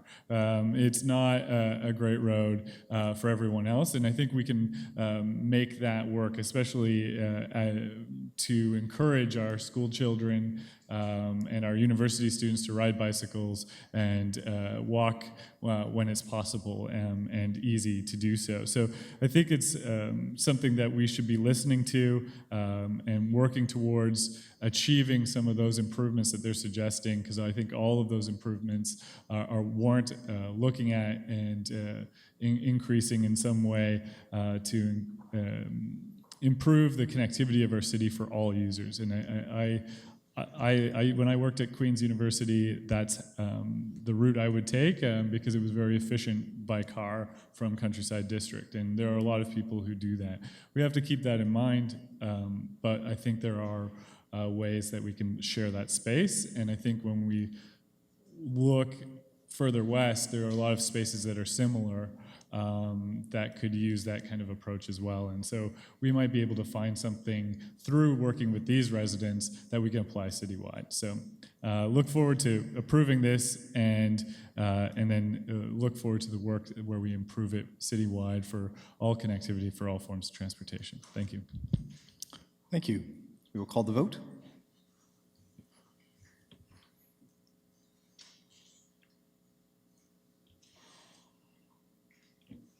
And that carries. Item O, proposed various all-way stop controlled intersections. Councillor Osanik. Thank you, Your Worship. First, I just have one question to staff, and I just wanted to verify an email that I saw today with some data, with some collision data. So there's about 30 intersections across Kingston that we have today where there's a driveway in the intersection of an always stop sign intersection. And so far in the last 5 years, there hasn't been any collisions involving someone backing out of a driveway in those always stop intersections. Is that correct? Through you, Your Worship, yes, that's correct. So we completed an assessment and we discovered we have 32 always stop intersections in the city that have 1 to 3 driveways in the center of the intersection. So a very similar situation to Old Colony and Lancaster. And we concluded that none of these intersections had any collisions related to those driveways being in the intersection within the last 5 years. Okay, thanks very much for that verification. As we heard tonight, that was one of the concerns that we heard from Mr. Pedister in his delegation. So where this always stop sign kind of came to be is back in the fall of 2014, knocking on the doors of Lancaster Drive. You know, those residents that talked to me asked for 2 things. One is to try to slow down the cars along Lancaster Drive in that area. And the second thing was, do you think you could get a stop sign at Old Colony? So as far as traffic, they are 2 separate issues. So for traffic calming, Lancaster Drive was submitted, just like we all submitted a street, and it was analyzed and it ranked out really high to go forward for traffic calming. And as we all know, we had that public meeting in April. And with traffic calming meetings, you know, there is consultation back and forth with the residents. They go to the public meeting and you can, you know, alter where a particular, you know, proposed speed hump might be, or in the case of Lancaster Drive, they're now bullards. If they just went up 2 weeks ago, so if you want to see what a bullard is, just drive out to Lancaster Drive, you know, but there is that sort of flexibility, back and forth, consultation, negotiation. But, and that was done in April. But for the stop sign analysis at Old Colony, that was done separate. It was done after traffic calming. It was done at the end of May. And we can see in our report tonight the statistics that came out with that analysis of the stop sign and the recommendation tonight to go forward with that recommendation. So I can appreciate from the public, you know, why they're asking for consultation with the stop sign, because you know, we had the consultation with the traffic calming, but with the stop sign analysis, once it gets submitted to staff, it rests with staff, and there is taken a little bit differently because that involves the Highway Traffic Act, demerit points, you know, and is implementing a stop sign is usually for safety reasons, as it is in this case with Old Colony. So The goal of, the stop sign for Old Colony is for safety. With the stop sign, now kids have a place where they can actually cross over Lancaster Drive, coming out from Old Colony to go down to Bridle Path Park or to go up to the schools as well. Old Colony is one of the ways that people can cross Lancaster to get to our express bus routes over on Bay Ridge Drive. So adults have a way to cross over busy Lancaster Drive too. And in our report tonight, it says that more than 200 pedestrians every day cross over Lancaster Drive at this location, 200 people. So putting a stop sign at this corner is for the safety of our area residents. It will make the intersection safer for everyone. Our streets are public and, they belong to the municipality, and our staff are in charge of making our streets as safe as possible. So the recommendation for the stop sign looks out for the residents' safety. And I know that this doesn't make everyone happy, and I apologize for that, but for that reason, I have to support this recommendation. Thank you. Thank you. We will call the vote then on item O.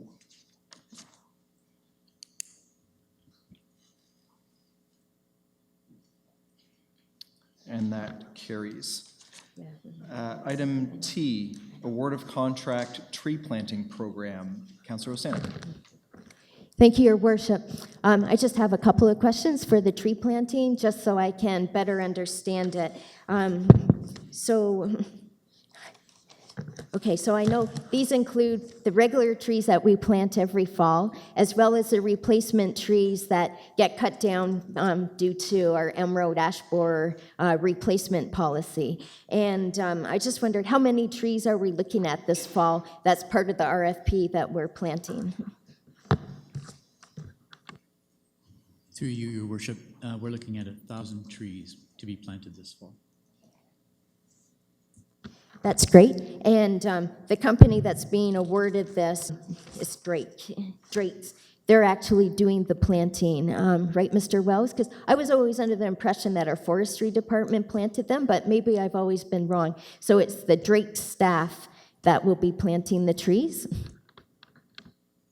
Through you, Your Worship, yes, that's correct. The tree planting program in the fall is typically done by a contracted service.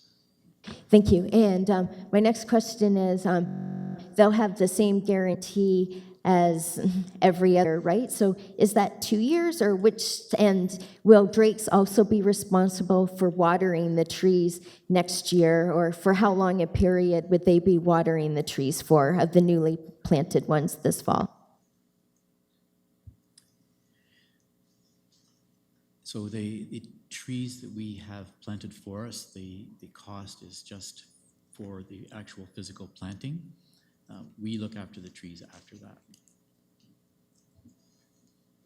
Thanks. And then we water them, we'll be watering them as well? Once again, through you, Your Worship, as conditions may warrant, yes, as we are this year, we will water those trees.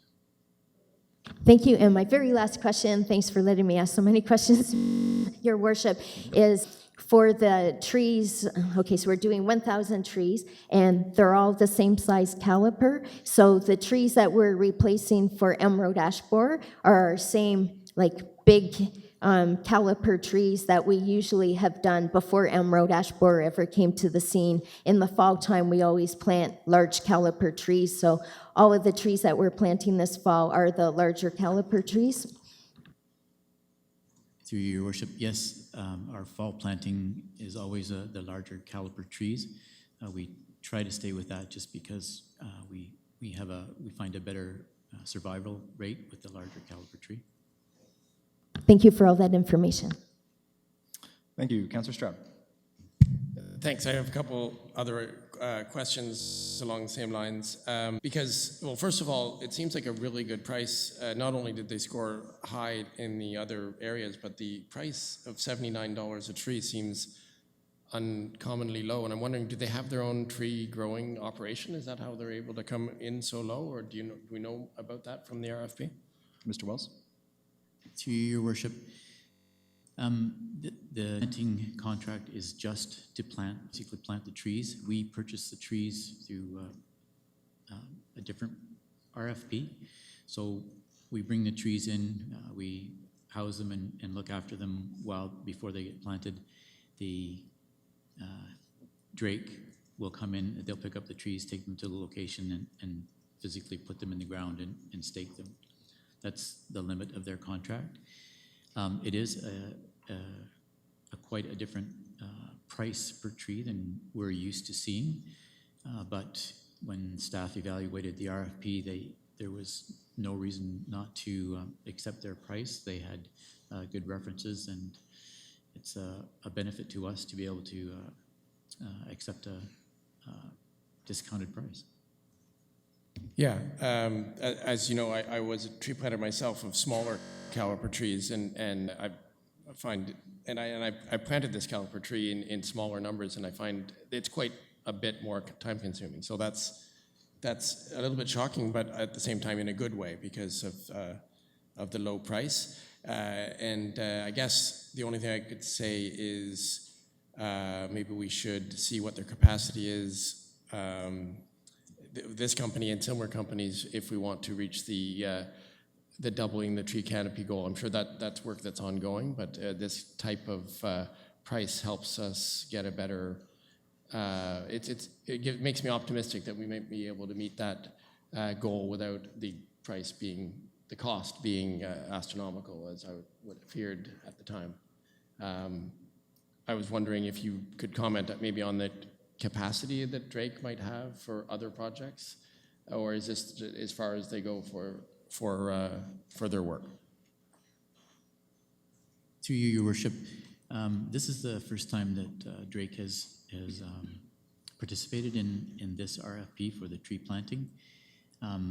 It is a good price.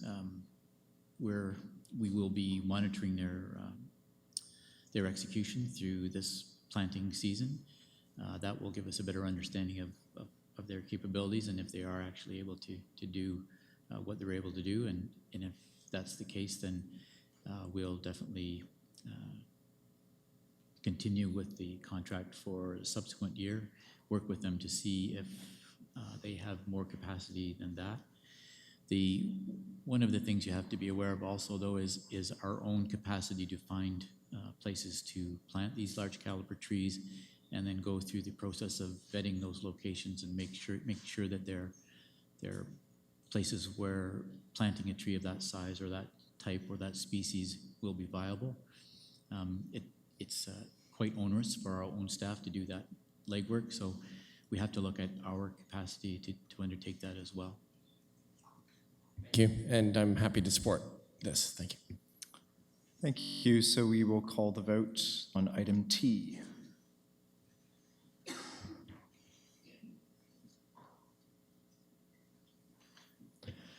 And that carries.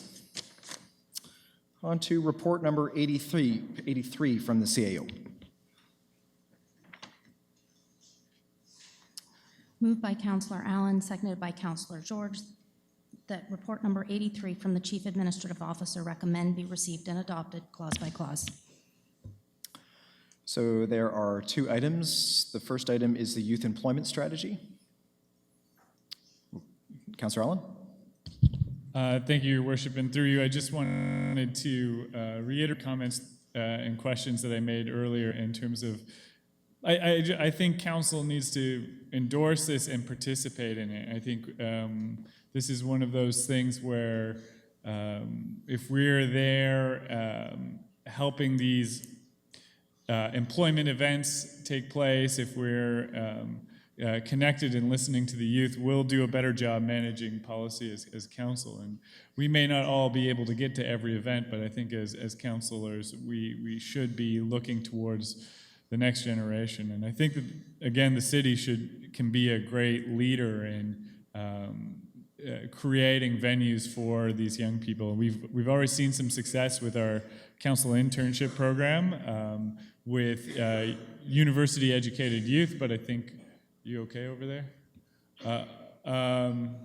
So with university-educated youth,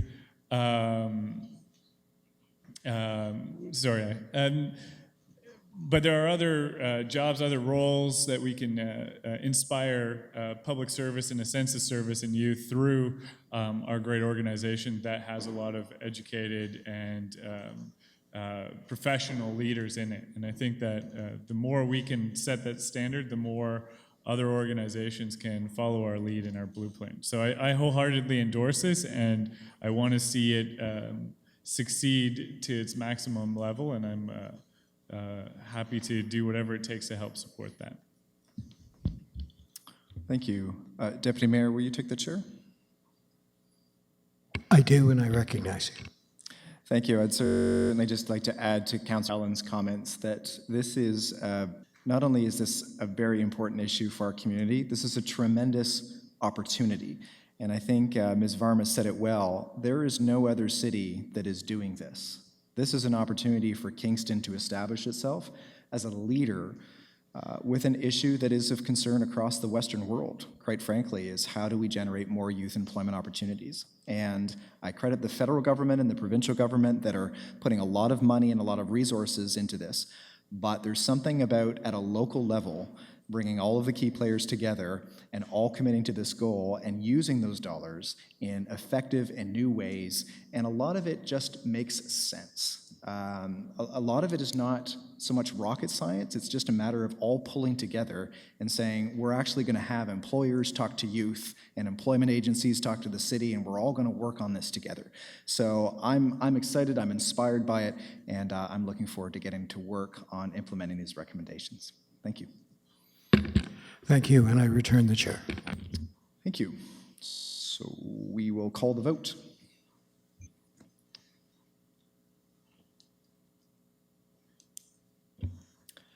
And that carries. Item 2, Capital Project Status Report, second quarter 2016. We call the vote.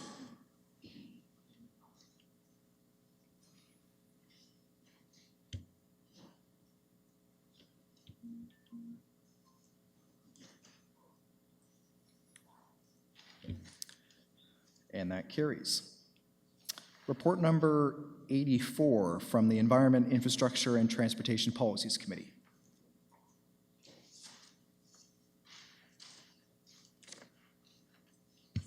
Thank you, Your Worship. I rise to submit report number 84, moved and seconded, and ask that it be received and adopted.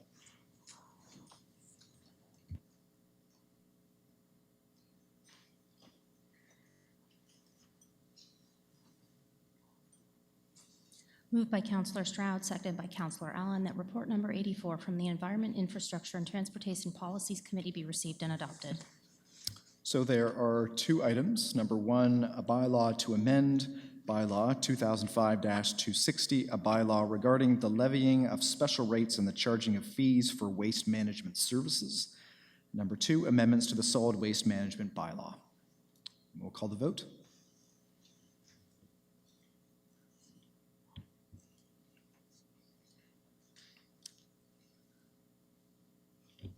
And that carries. Report number 85 from Planning Committee. Thank you, Mayor Patterson. I'd like to present report 80 in the Planning Committee and ask that it be received and adopted. Thank you.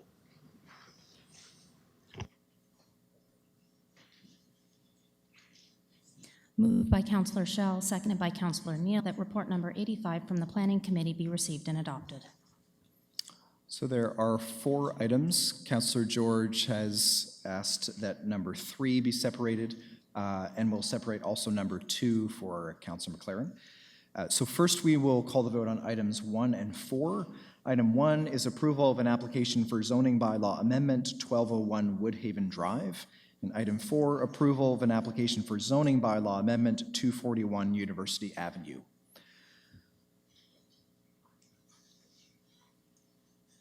Please vote.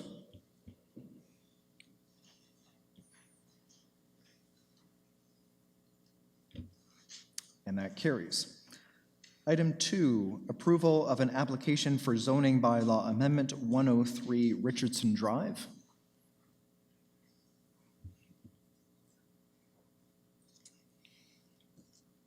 Please vote.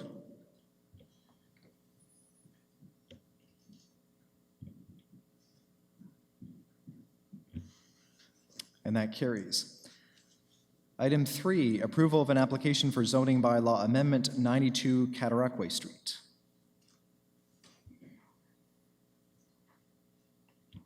Please vote.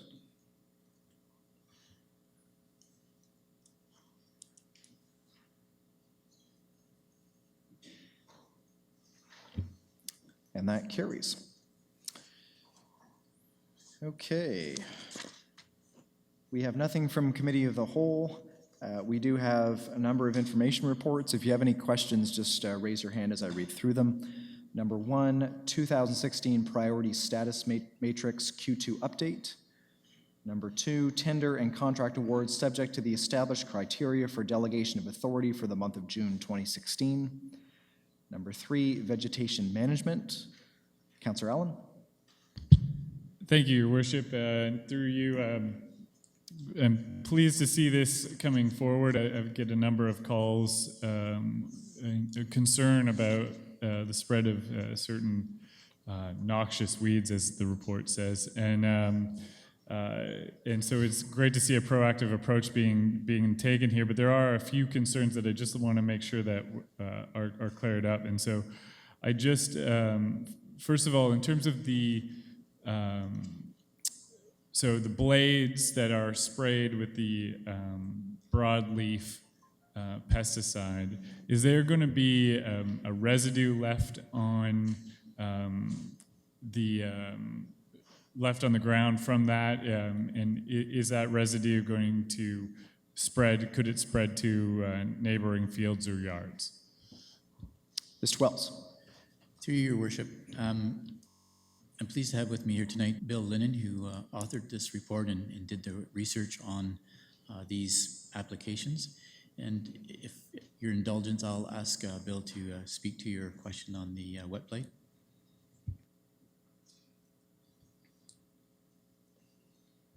So through you, Your Worship. So the concept, I guess, with the wet blade system is that because the herbicide is applied when the blade cuts the vegetation, there's no residual herbicide that basically makes it to the ground or is airborne. That's the advantage of the wet blade versus a spray type application. So when the blade cuts the vegetation, the right amount of herbicide is left on the vegetation, and unless there's a rain shortly after, which we would monitor the forecast in that case, you wouldn't see any residual herbicide reach the ground or become airborne that could drift into neighboring or agricultural property. Great. And just as a follow-up then with the second form of application, the broader spectrum herbicide that is sprayed, I guess there is a little more risk of drift, which is why you've identified sort of localized, hard to reach locations that can't be addressed through other forms. But there is a risk, and I guess I would want to know what that risk is that we're looking to keep an eye out for. We've had a tough year in some of the fields, and we want to make sure that we're not adding to people's challenges to grow things if we're starting to kill off crops. Or I'm also thinking about the increase in active transportation along roadsides that we might be dealing with if there's going to be a residual issue that might affect cyclists or pedestrians who are walking nearby. So through you, Your Worship. So absolutely the non-selective application that we're proposing for the guide rail along roadsides is a spray type.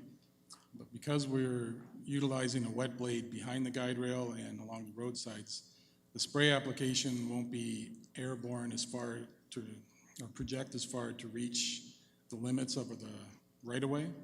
So there's less drift, absolutely less drift towards neighboring properties. The focus would be the footprint of the guide rail.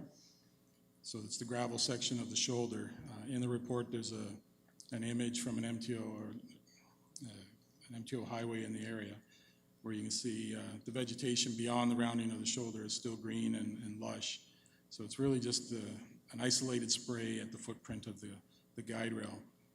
There is a requirement in the act that to be mindful of pedestrian access to roadways. So when we reach areas where there are rural mailboxes or say a trail crossing, we would avoid spraying in those locations. Just one last question. We, council and our community is fairly excited to have the KMP trail connected from downtown to the rural area, and there's been quite a few reports, even before we get into my district, of some of these invasive species and dangerous weeds moving in, and I'm wondering what our approach might be to managing that along KMP Trail, because it's a little bit different environment compared to a roadside. Through you, Your Worship. So this trial or pilot program gives staff an opportunity to monitor the viability of this type of application in all of our aspects in vegetation management, whether it be along a roadside, a park, sports field, or a KP trail. We have a couple spots where we think we might, at an entrance to a trail, we might be able to apply the wet blade if time and weather permits, and we will monitor it, but it could be a very useful long-term solution to noxious weeds like wild parsnip along the KP Trail or other areas where there is more pedestrian access or activity.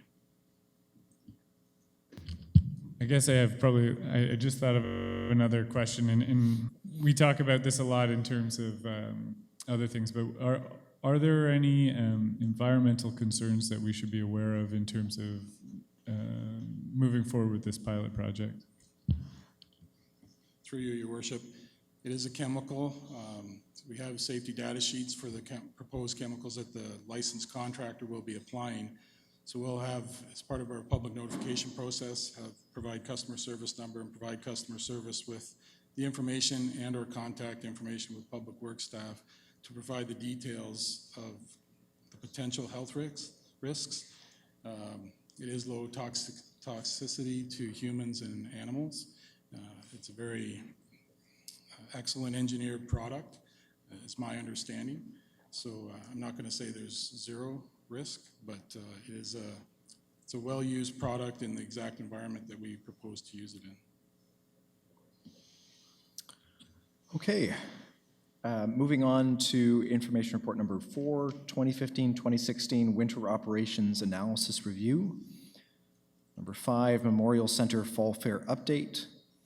Number 6, 2016 Q2 Report on Agreements Executed Under Delegated Approval and Signing Authority. Okay, we have no information reports from members of council. Miscellaneous business, we do have one motion that the following members of council be appointed to serve as deputy mayor in 2-month increments as follows: September and October 2016, Councillor Stroud; November and December 2016, Councillor Bohm; January and February 2017, Councillor Holland; and March and April 2017, Councillor Neal. Can I have a mover and a seconder, please? Moved by Deputy Mayor Neal, seconded by Councillor Osanek.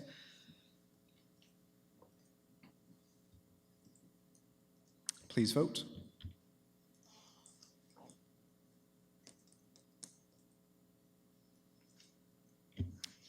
And that carries. New motions. Number 1, moved by Councillor McLaren, seconded by Councillor Osanek. Whereas many cities across North America have discovered that low-density suburban development can create significant life cycle costs that can, over time, have significant impacts on municipalities. And whereas fiscal prudence would suggest that comprehensive life cycle and operational cost analysis of low-density development that will require initial and long-term investments from the municipality. And therefore be it resolved that staff develop a methodology to define life cycle and operational cost analysis as described in the official plan, section 9.11.2, and that this life cycle and operational cost analysis or fiscal impact study consider all present and future capital and operating costs of the City of Kingston, such as, but not limited to, road lighting, road cleaning, road painting, snow clearing, road and sidewalk, traffic management and traffic lights, garbage pickup and disposal, recycling pickup and disposal, landscaping, tree trimming, pothole filling, crack filling, microservicing, road repaving, drain clearing, road reconstruction, and the increased capital and operating costs of services such as transit, police, fire, ambulance, recreation, parks, libraries, etc., and compare these costs to the expected tax revenue generated as a result of the development. That a life cycle fiscal impact study to measure the operating and capital cost impacts of new development be incorporated as a project in the 2017 capital budget in the amount of $45,000. Councillor McLaren, you have the floor. Thank you. So this motion is the result of a year and a half of talking with staff at every level, from the CAO to the commissioner to the director to the managers. And its purpose is twofold. One, to help optimize development in the smartest way possible, and two, to move us towards sustainable taxation. Now, the normal tax pattern is the red curve on the graph up ahead there. As you'll notice, it continually moves upwards and to the right.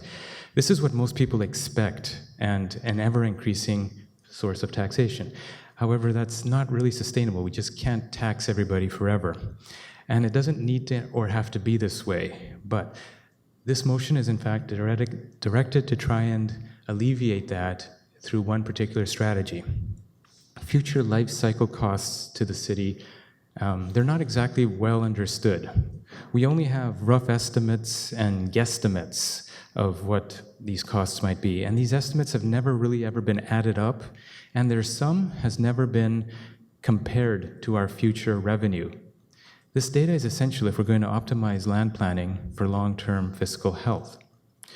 Getting all these cost schedules for the next 50 to 100 years, adding the relevant ones up for each new development proposal, and comparing the costs to the revenue over the very long term will empower staff with more knowledge to find the best and most optimized design for all land use planning, and from a fiscally prudent perspective.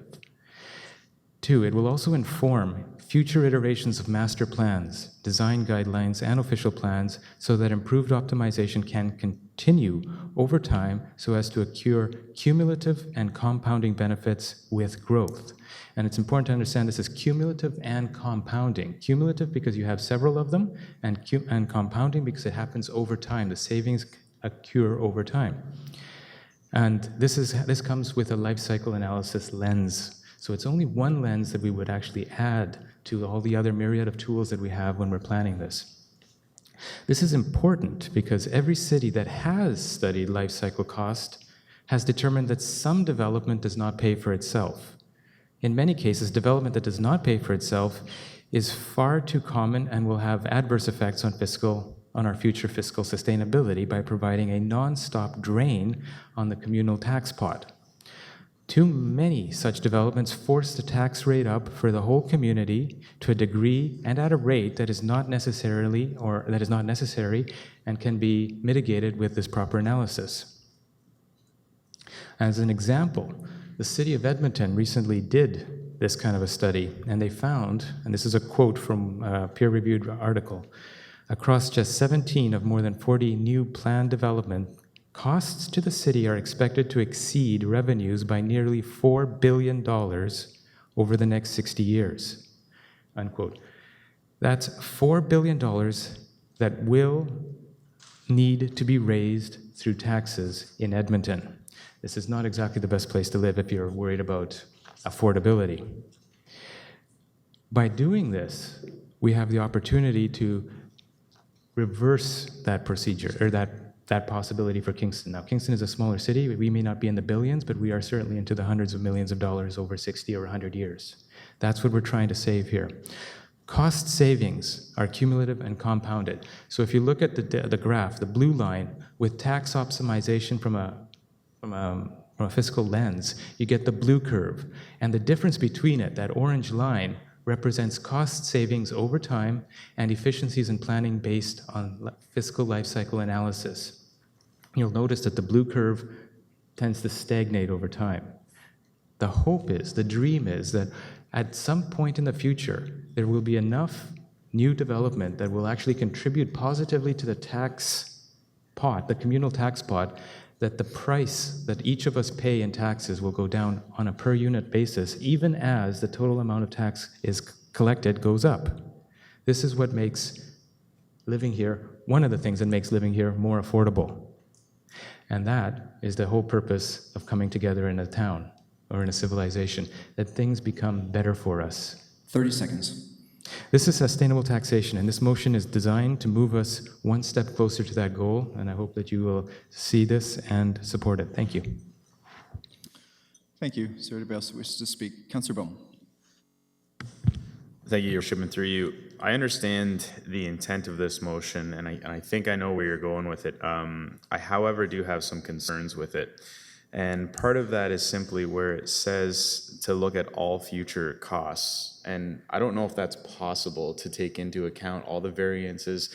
New technologies come out, so costs of things can adjust or trend downwards or trend upwards over time. So I personally don't even know if that's a fair question to ask somebody to go and examine something by today's standards and then to project all the future costs. So that one part of this makes me not really able to support this.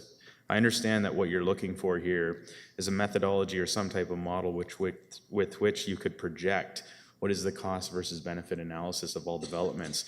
I don't know if such a model exists that could really look at all the benefits and tie them together. If it does, I think this is a bigger conversation than just kind of passing a motion here. So for that reason and that reason alone, I'd like to continue this conversation, but I wouldn't support this right now because my concern is that we could be limiting ourselves here by passing this preemptively without having all the understanding of what we're really doing. So that for that reason, I won't be supporting this. Thank you. Thank you. Councillor Holland.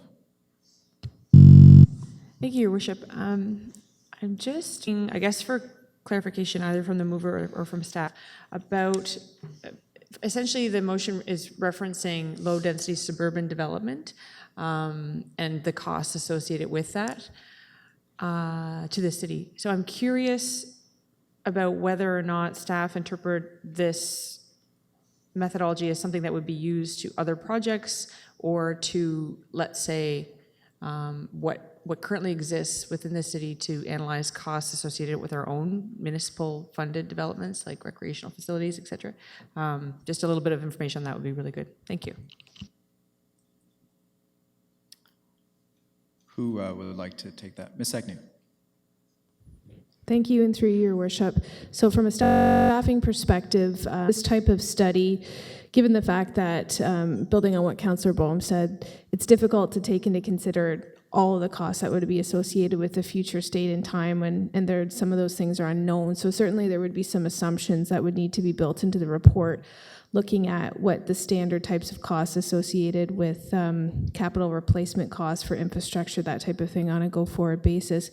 But what something like this can do in terms of providing information is help to inform us at a higher planning level. So when we're looking at, for example, our overall density targets in the official plan, and when we're setting parameters around what our minimum density targets may be for new greenfield development, currently they're 37.5 units per net hectare, which is what is typically found for transit supportive.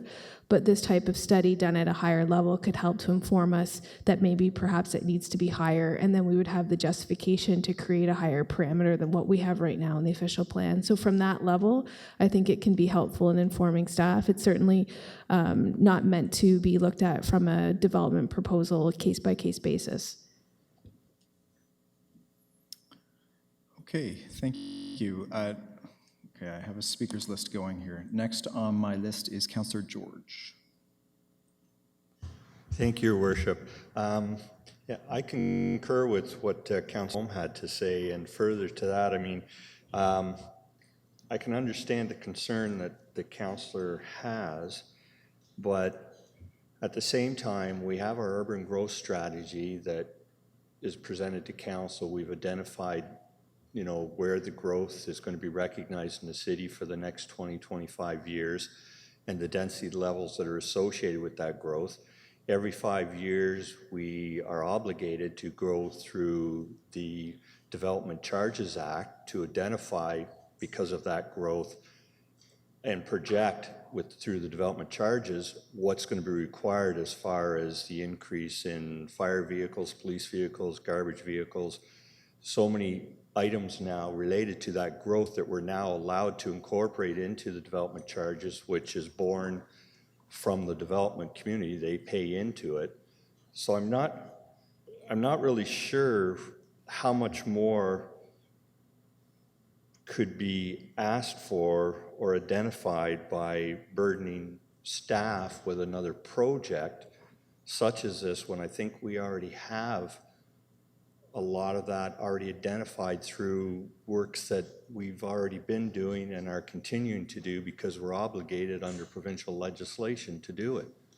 So I'm having a hard time supporting this the way it is right now because I think a lot of what the councillor is looking for is there and is being covered off in those areas that we already are obligated to look into under the provincial acts. So I'm finding it difficult to support this, at least in the way it is now. I think it's too broad. It's dovetailing with work that we're already doing, obligated to do. And I just don't know if it's something that we should be burdening our staff with at this point in time, given the other reports and policies that we've already created through our different strategies that have already been supported by past councils. So I think I'm going to have to say no to this at this point in time. Thank you. Deputy Mayor Neal. Yes, thank you very much. I will be supporting this motion. I believe there is already existing methodology that all kinds of other cities incorporate. And what this is asking us to do is to take the raw data of a development, number of and distance of sidewalks, width of streets, number of light fixtures, all those kinds of things. And that raw data that is already there for the city gets put into whatever the program is that we adopt, and it generates the information we require for how much it's going to cost over time. And a previous speaker spoke about how, well, the city already does reports every 5 years, but those are not the kind of in-depth analysis that this is. What those reports do and what they've led the province to do and most municipalities to do is totally embrace the whole idea of infill and intensification because of the true costs over time of urban sprawl. And all that this is seeking to do at a reasonable capital cost is to establish a program that will give council and give planning committee the data required to look into what the true long-term costs for developments are. And that's information as somebody on the planning committee I would find helpful. So I will be voting in favor of this, and I hope enough of us are able to do something that is rather forward-thinking, but I hope we're able to support this. Thank you. Thank you. Councillor Schell. Can I have a point of privilege? Point of privilege.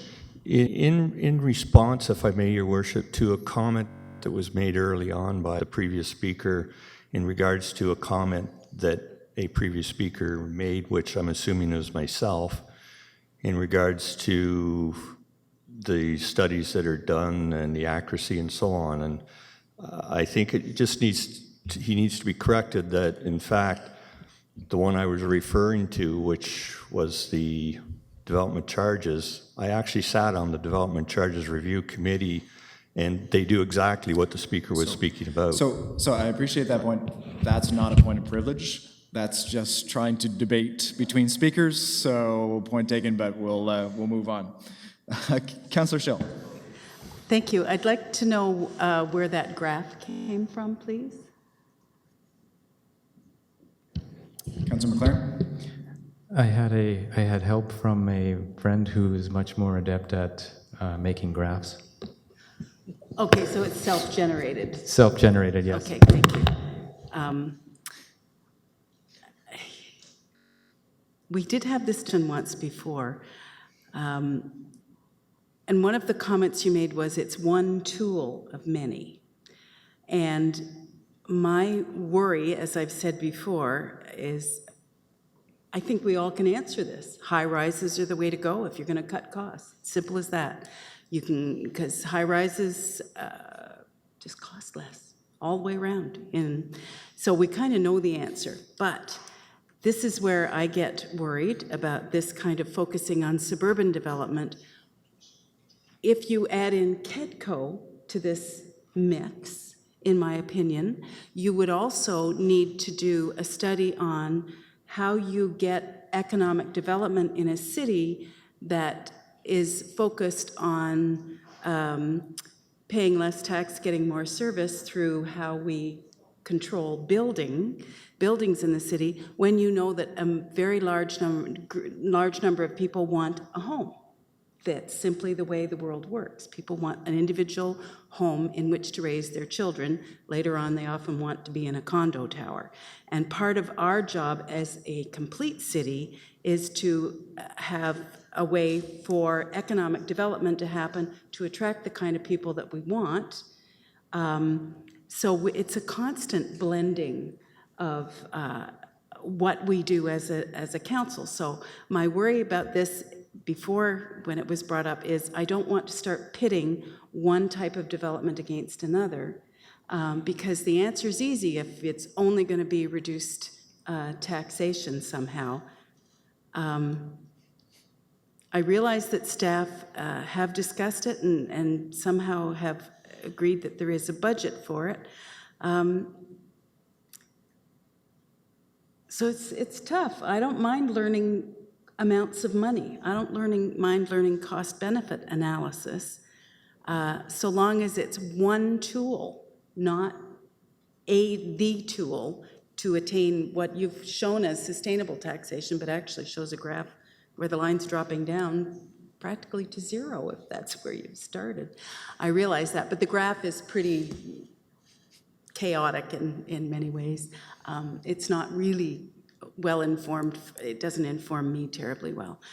I kind of understand what this is all about, but I also don't want there to be any thought that this is just one tool, because I think we know the answer, but the broader answer of how you create a city is not simply to do with life cycle costing of suburbs. So I'm letting you know I don't know which way to vote on this. I don't think staff have sort of been that keen or that upset about it, because it would be a tool, so long as we all knew it was one tool. So I'm still thinking. Thank you. Thank you. Councillor Stroud. Thank you, Your Worship. I guess this is the moment where we get to have a good conversation. We tend to have one of these in each meeting, which is great. So I'm not going to repeat what other people have said, but let's just be honest about what's being proposed here. No matter how you slice it, this work, as the Director of Planning said, is going to have several assumptions worked in. And that's because you're talking about the future, and you're talking about quantifying as many things as possible, obviously, but you can't possibly quantify everything, as Councillor Bohm and Councillor George said. So what we're end up with is a model, a theoretical model that tries to quantify the impact of development and different types, perhaps, although it doesn't say that specifically in the Be It Resolved clause, which type would be analyzed, so I'm going to assume all. But,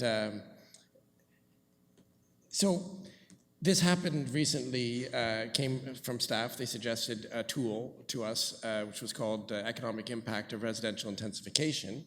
There was a presentation by Ms. Catherine Wood. At the time, I commented that it's a model and that it's a theoretical model that tries to make sense of all the data that we might be able to collect. But whatever you put into the model is going to affect what you get out of the model. Therefore, it's not really good as a final analysis. It can only inform you as you try to make a decision based on a number of different factors, which is what this would do as well. So all that to say that if we're going to use the economic impact of residential intensification model at all, for the sake of balance, a completely different independent model, which would be the result of this study, is actually warranted.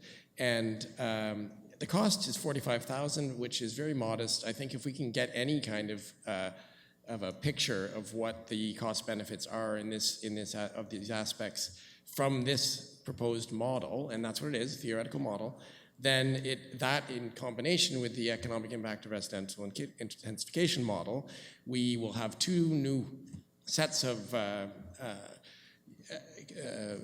information to help us come to the conclusion, which we make organically as human beings. We weigh all sides of the issues to come up with the decision. So as daunting as this description seems, to come up with a practical model which would be in any way accurate, I am willing to give it a go, and I will support it. Thank you. Thank you. Councillor Candon. Thank you, and through you. I do appreciate the motivation behind this. I would personally take a different approach. I think that in order to understand, I think the goal of this motion, I think that we already agree that urban sprawl is yesterday's news, and I don't think that we're really that motivated to create more urban sprawl. I think we all agree on that. If you want to see the benefits of intensification, go to chapters, buy one of 200 books, and you could come up with a variety of different reasons as to why intensification is a good thing. And I think we would all agree on those. The other thing is I would personally, for a similar approach, I think we already kind of agree that this is yesterday's news, and I think that we want intensification, and my priority would be to, let's say for example, just hypothetically, if Kingston had 100 new housing starts and 80 of them were urban sprawl developments, our goal would be to create new housing stock that is more based on high density. So maybe we make that goal 50% of our new housing stock is high density in the city. Over however many years, we're going to increase the density of the city, as opposed to trying to figure out how much a foot of curb hurts the city in a longer term. Because I think we already agree on the reasoning as to where this is coming from.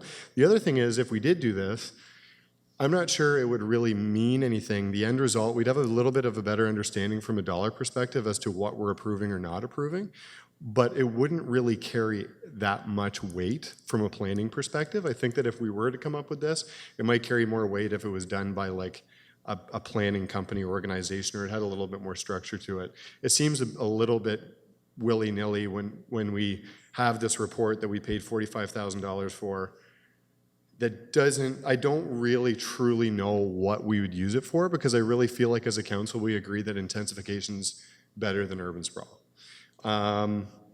And I think that we should just focus more on density goals, because it seems like we already agree on that. And it just seems kind of unnecessary, because I already think we agree on increasing density. Thank you. Councillor Allen. Thank you, Your Worship. And through you, I just have a couple questions for staff based on what I've been hearing councillors discuss here. The first question would be, this tool, like the intensification tool, I would assume is not a basis for land use planning decisions. It would be a supportive tool to help guide our larger planning efforts. Ms. Agnew? Thank you, and through you, Your Worship. So that's correct. We're not able to use economic determinants in looking at whether we support a land use decision or not. That's not one of the criteria that we're able to really utilize in our analysis. It's a broader consideration from a policy creation perspective, and there are certainly overarching goals in the provincial policy statement about economic resiliency and vitality of communities, but it's not an indicator of whether something is good planning or not under the Planning Act. Okay. There's quite a few items listed in this motion. Do we as a city, this may not be you, do we as a city know what the costs are for these things on a per meter, per block, per kilometer basis? Do we have any sort of understanding of what those average costs are already? CEO Hunt. Through you, Your Worship, we wouldn't have detailed actual costs with respect to the number of different variables that would go into it, the age of the infrastructure, the type of infrastructure, the type of pavement as an example, the type of services, the assumptions on the services, the service levels themselves, which could be changed not only today but at any time in the future. So we would have to rely on some average assumptions based on the consultant's expertise that may have done some of this work elsewhere to try to understand the nature of that. The other point might have to do with how you define the geographic area of the particular range that you're looking at. So to Councillor Schell's point, while you may have a subdivision that is purely residential that you're trying to provide cost analysis on. Quite often that subdivision is where people live, but they work and you have your commercial aspects outside that subdivision, perhaps in another area of the city, so the revenue generated in that particular area may very well be greater than the costs associated with that defined area, so that you'd then have to attribute some of that back into this. So there's, this is riddled with a host of assumptions, and I think the product could very well be information, but the assumptions would have to be there so that people understood what the assumptions were and what the meaning of the information coming out was. Then, in terms of applying it, then to test the methodology and the hypothesis. Okay, I think I've got a sense. So when we undertake a secondary plan or a larger planning process, we don't, since we know or can assume how much road's going to be involved in a future development area, how much sewer, how much sewer is paid for through other kinds of charges, but how many streetlights would be required, how many sidewalk pieces would be required, how much houses would have to have recycling picked up from it. We don't currently integrate into that some sort of cost-benefit plan to understand that level when we undertake a secondary plan. So whether it's new development or redevelopment at this point, not at this granular level anyway. Ms. Agnew? Thank you, and through you, Mayor Patterson. That's correct. Primarily when we do secondary planning or draft plan a subdivision, the type of economic analysis that goes into that is very much focused on the capital inputs that are going to create the infrastructure in the first place. And that's a component of the application that the developer puts forward so that the city understands what the capital costs are associated with the sewer, with water, with putting in the road, the sidewalks. And that's understood from a cost-sharing perspective, where there may be road widenings or improvements where the municipality would bear some of the upfront capital costs, but that's certainly in terms of the application process where the economic analysis starts and stops. So it's really from that initial capital infrastructure investment perspective. Beyond that, once a subdivision or an area becomes assumed by the municipality over time and things are conveyed and become capital assets, that's where some of our asset management work comes in, and that's more work that Mr. Van Buren's group looks at from a capital management perspective. But in terms of the development process, it's much more focused on the upfront capital investment. I guess my last question, I know I'm asking quite a few, but Councillor George talked about the development charges bylaw and how that works for integrating future costs of assets that are brought in. I guess if staff could just provide us with a bit of a sense of how that methodology works, because it might be the first time some of us around this table have really considered the development charges bylaw. CEO Hunt. So development charges basically is a legislated requirement for municipalities to do an analysis of the infrastructure required to service growth. That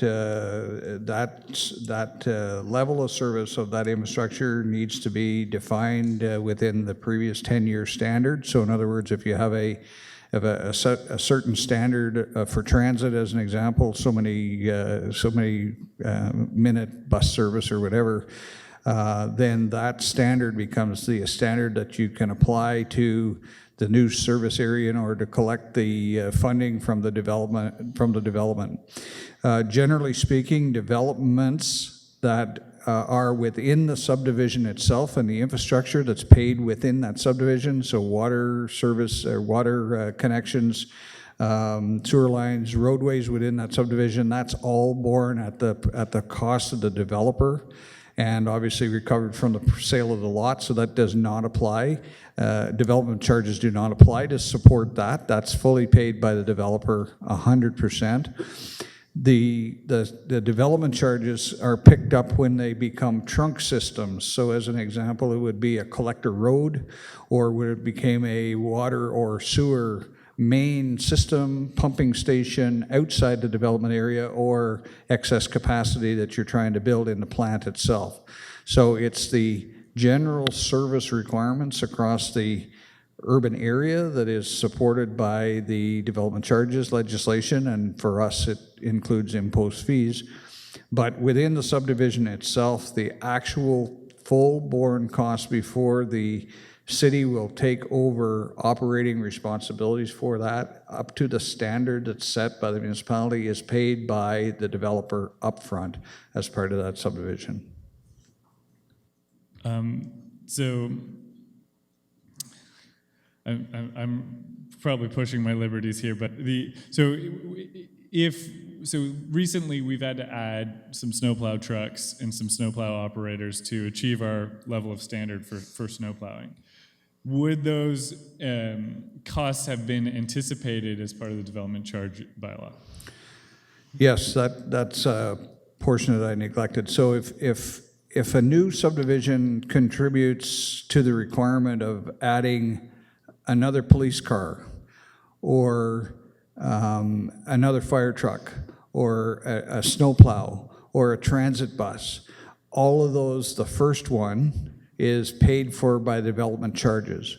The subsequent ones then to replace that first one when they wear out is paid for from the taxes that are generated. Similarly, in a smaller way, a smaller number, if as a result of a subdivision you had to hire, say, another fire crew, and that consisted of 8 firefighters, the outfitting of those firefighters could be paid for by the development charges because it's the first capital cost related to that additional growth. Other than that, then the ongoing costs for salaries and the replacement of that gear and other things of that nature in order to respond in that service area would be then paid through taxation. Thank you. I think that's where I was defined where we split, and because a lot of this list looks like capital, but there are operating expenses that are also associated with the ongoing maintenance of that, and I certainly don't want this to become something that becomes a development by development red tape basis that makes it difficult for us to work with new entrants to the development market in Kingston. We've done a great job renewing our approach to development and at the planning office and making ourselves open for business, as we said. And this, I'll end this very quickly.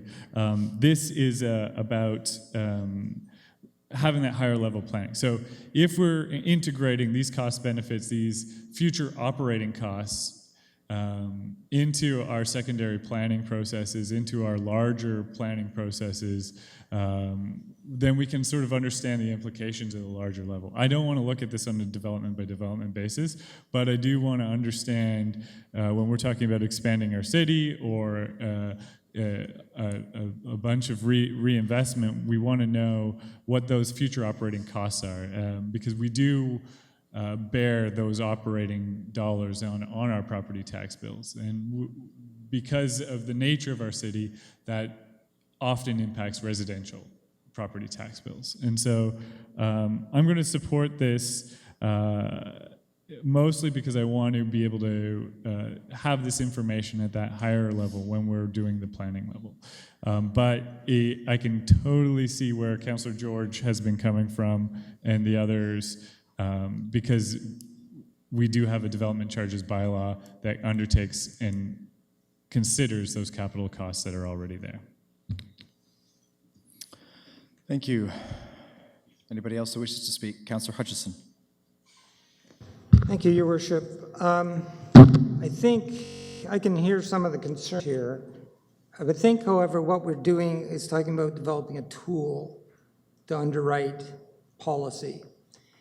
And we have some intuitions, as Councillor Camden said, you can find lots of general literature on this. And there are some more specific studies out there that indicate that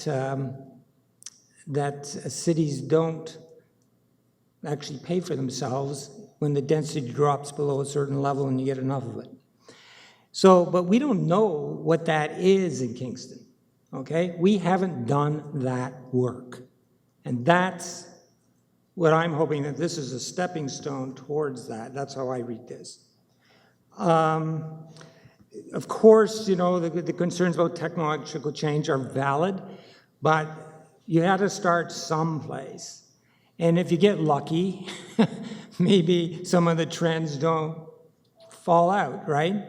Like if we're all in electric cars or some kind of brilliant battery, we won't be polluting the air and creating greenhouse gases like it looks like we're going to do right now. So maybe, because we can see some solutions coming up the road, right?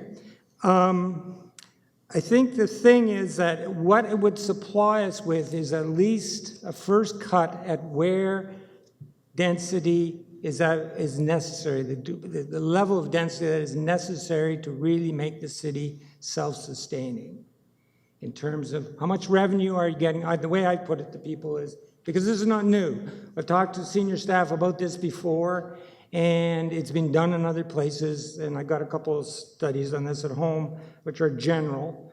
But you want to find out what's the break-even point? When does density, at what level is density necessary so to make it sustainable city where you know, taxation is not simply multiplying because we don't have enough taxpayers per kilometer. That's the way I would put it, because I've been searching for a long time how to describe to people what is the issue. Well, it's really how many properties, but you know, you try to make it obvious to people. And so then density and form of development really come into it.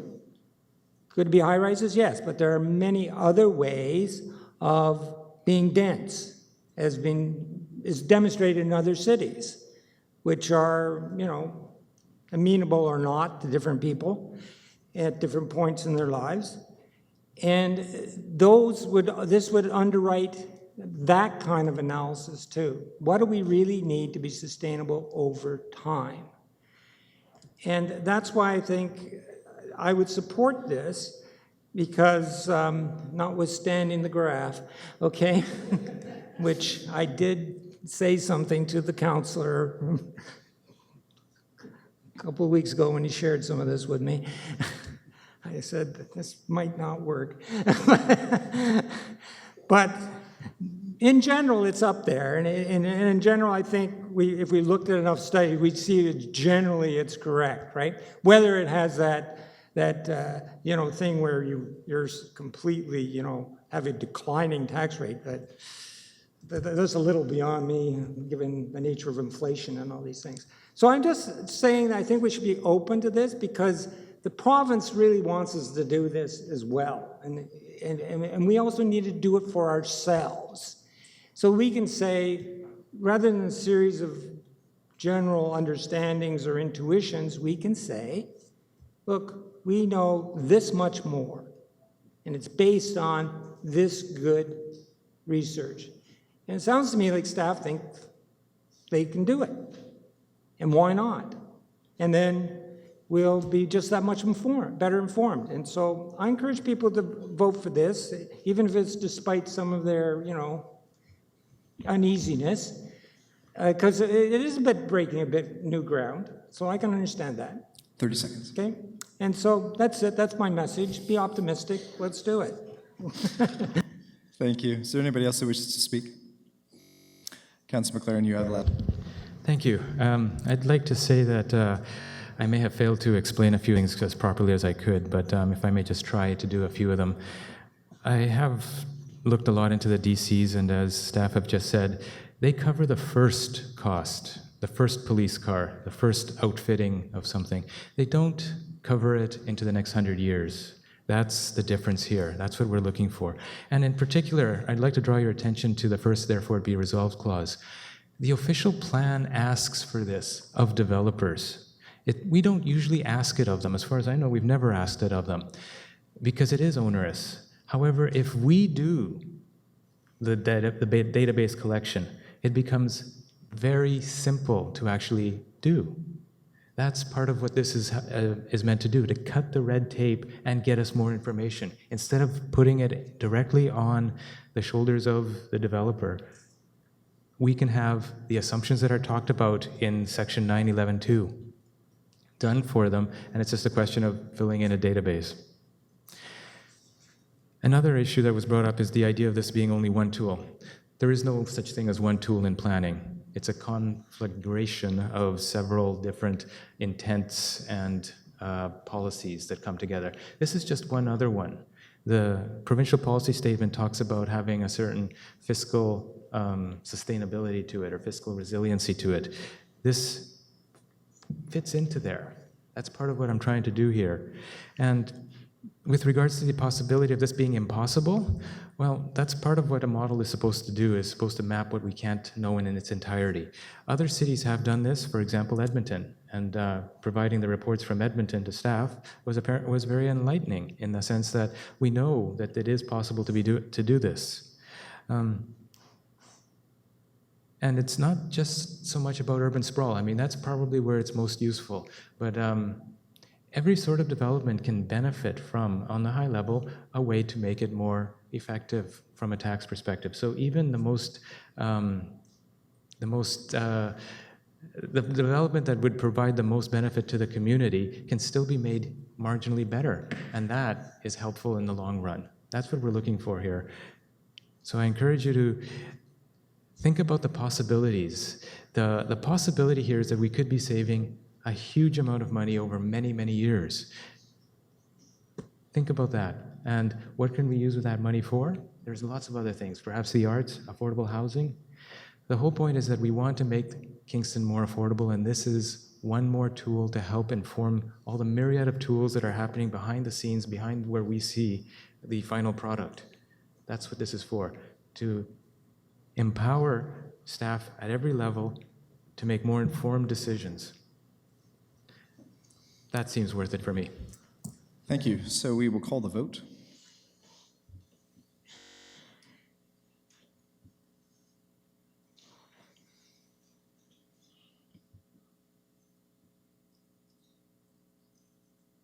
And that carries by a vote of 9-3. Are there any notices of motion? Seeing none, Mr. Clerk, I'll ask for minutes. Moved by Councillor Candon, seconded by Councillor Boehm, that the minutes of Special City Council meeting number 2016-19 held Wednesday, July 6, 2016, and the minutes of City Council meeting number 2016-20 held Tuesday, July 12, 2016 be confirmed.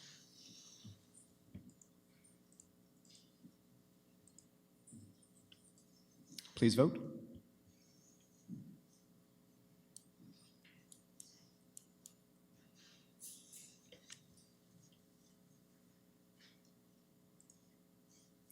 And that carries. We have tabling of documents, number of communications. Is there any other business? Mr. Clerk, I will ask for bylaws. Okay, we will start with the bylaws that have a pecuniary. Councillor McLaren, yours is first.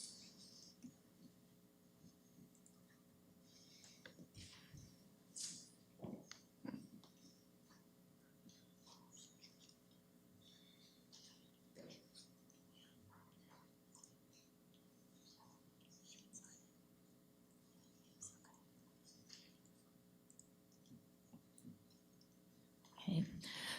Moved by Councillor Hall and seconded by Councillor Shell that bylaw 18 be given first and second reading. Please vote.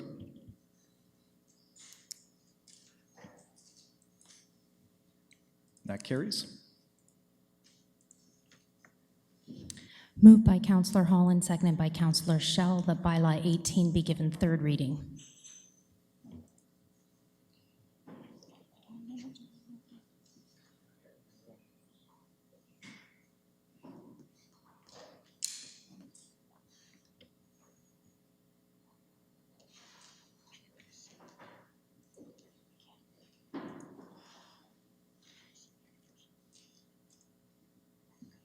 Please vote. And that carries.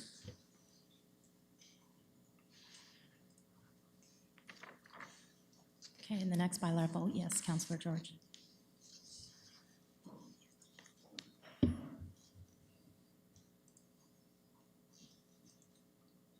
Moved by Councillor Hall and seconded by Councillor Shell that bylaw 19 be given first and second reading. Please vote.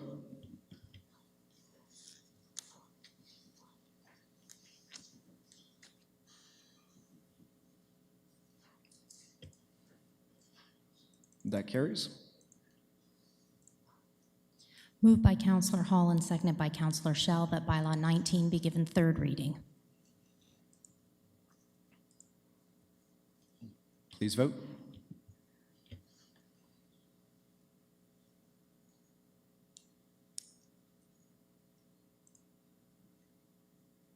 That carries.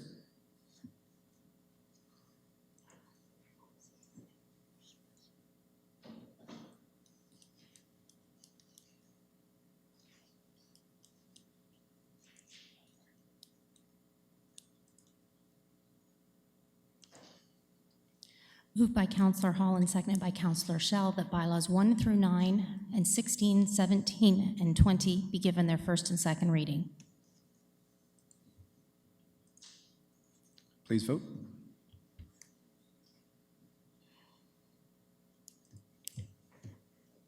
That carries. Moved by Councillor Hall and seconded by Councillor Shell that clause 11.34 of bylaw number 2010-1 be suspended for the purpose of giving bylaws 6 and 7 3 readings. Please vote.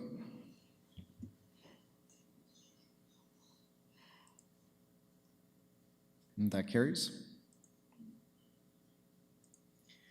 Moved by Councillor Hall and seconded by Councillor Shell that bylaws 6 through 17 and 20 be given their third reading. Please vote.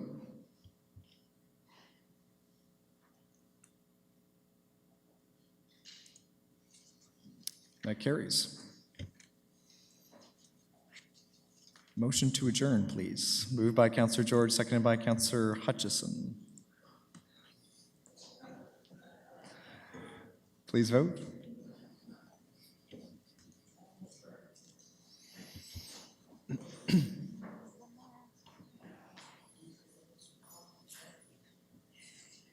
Still waiting for one person to vote. That carries. Thank you very much.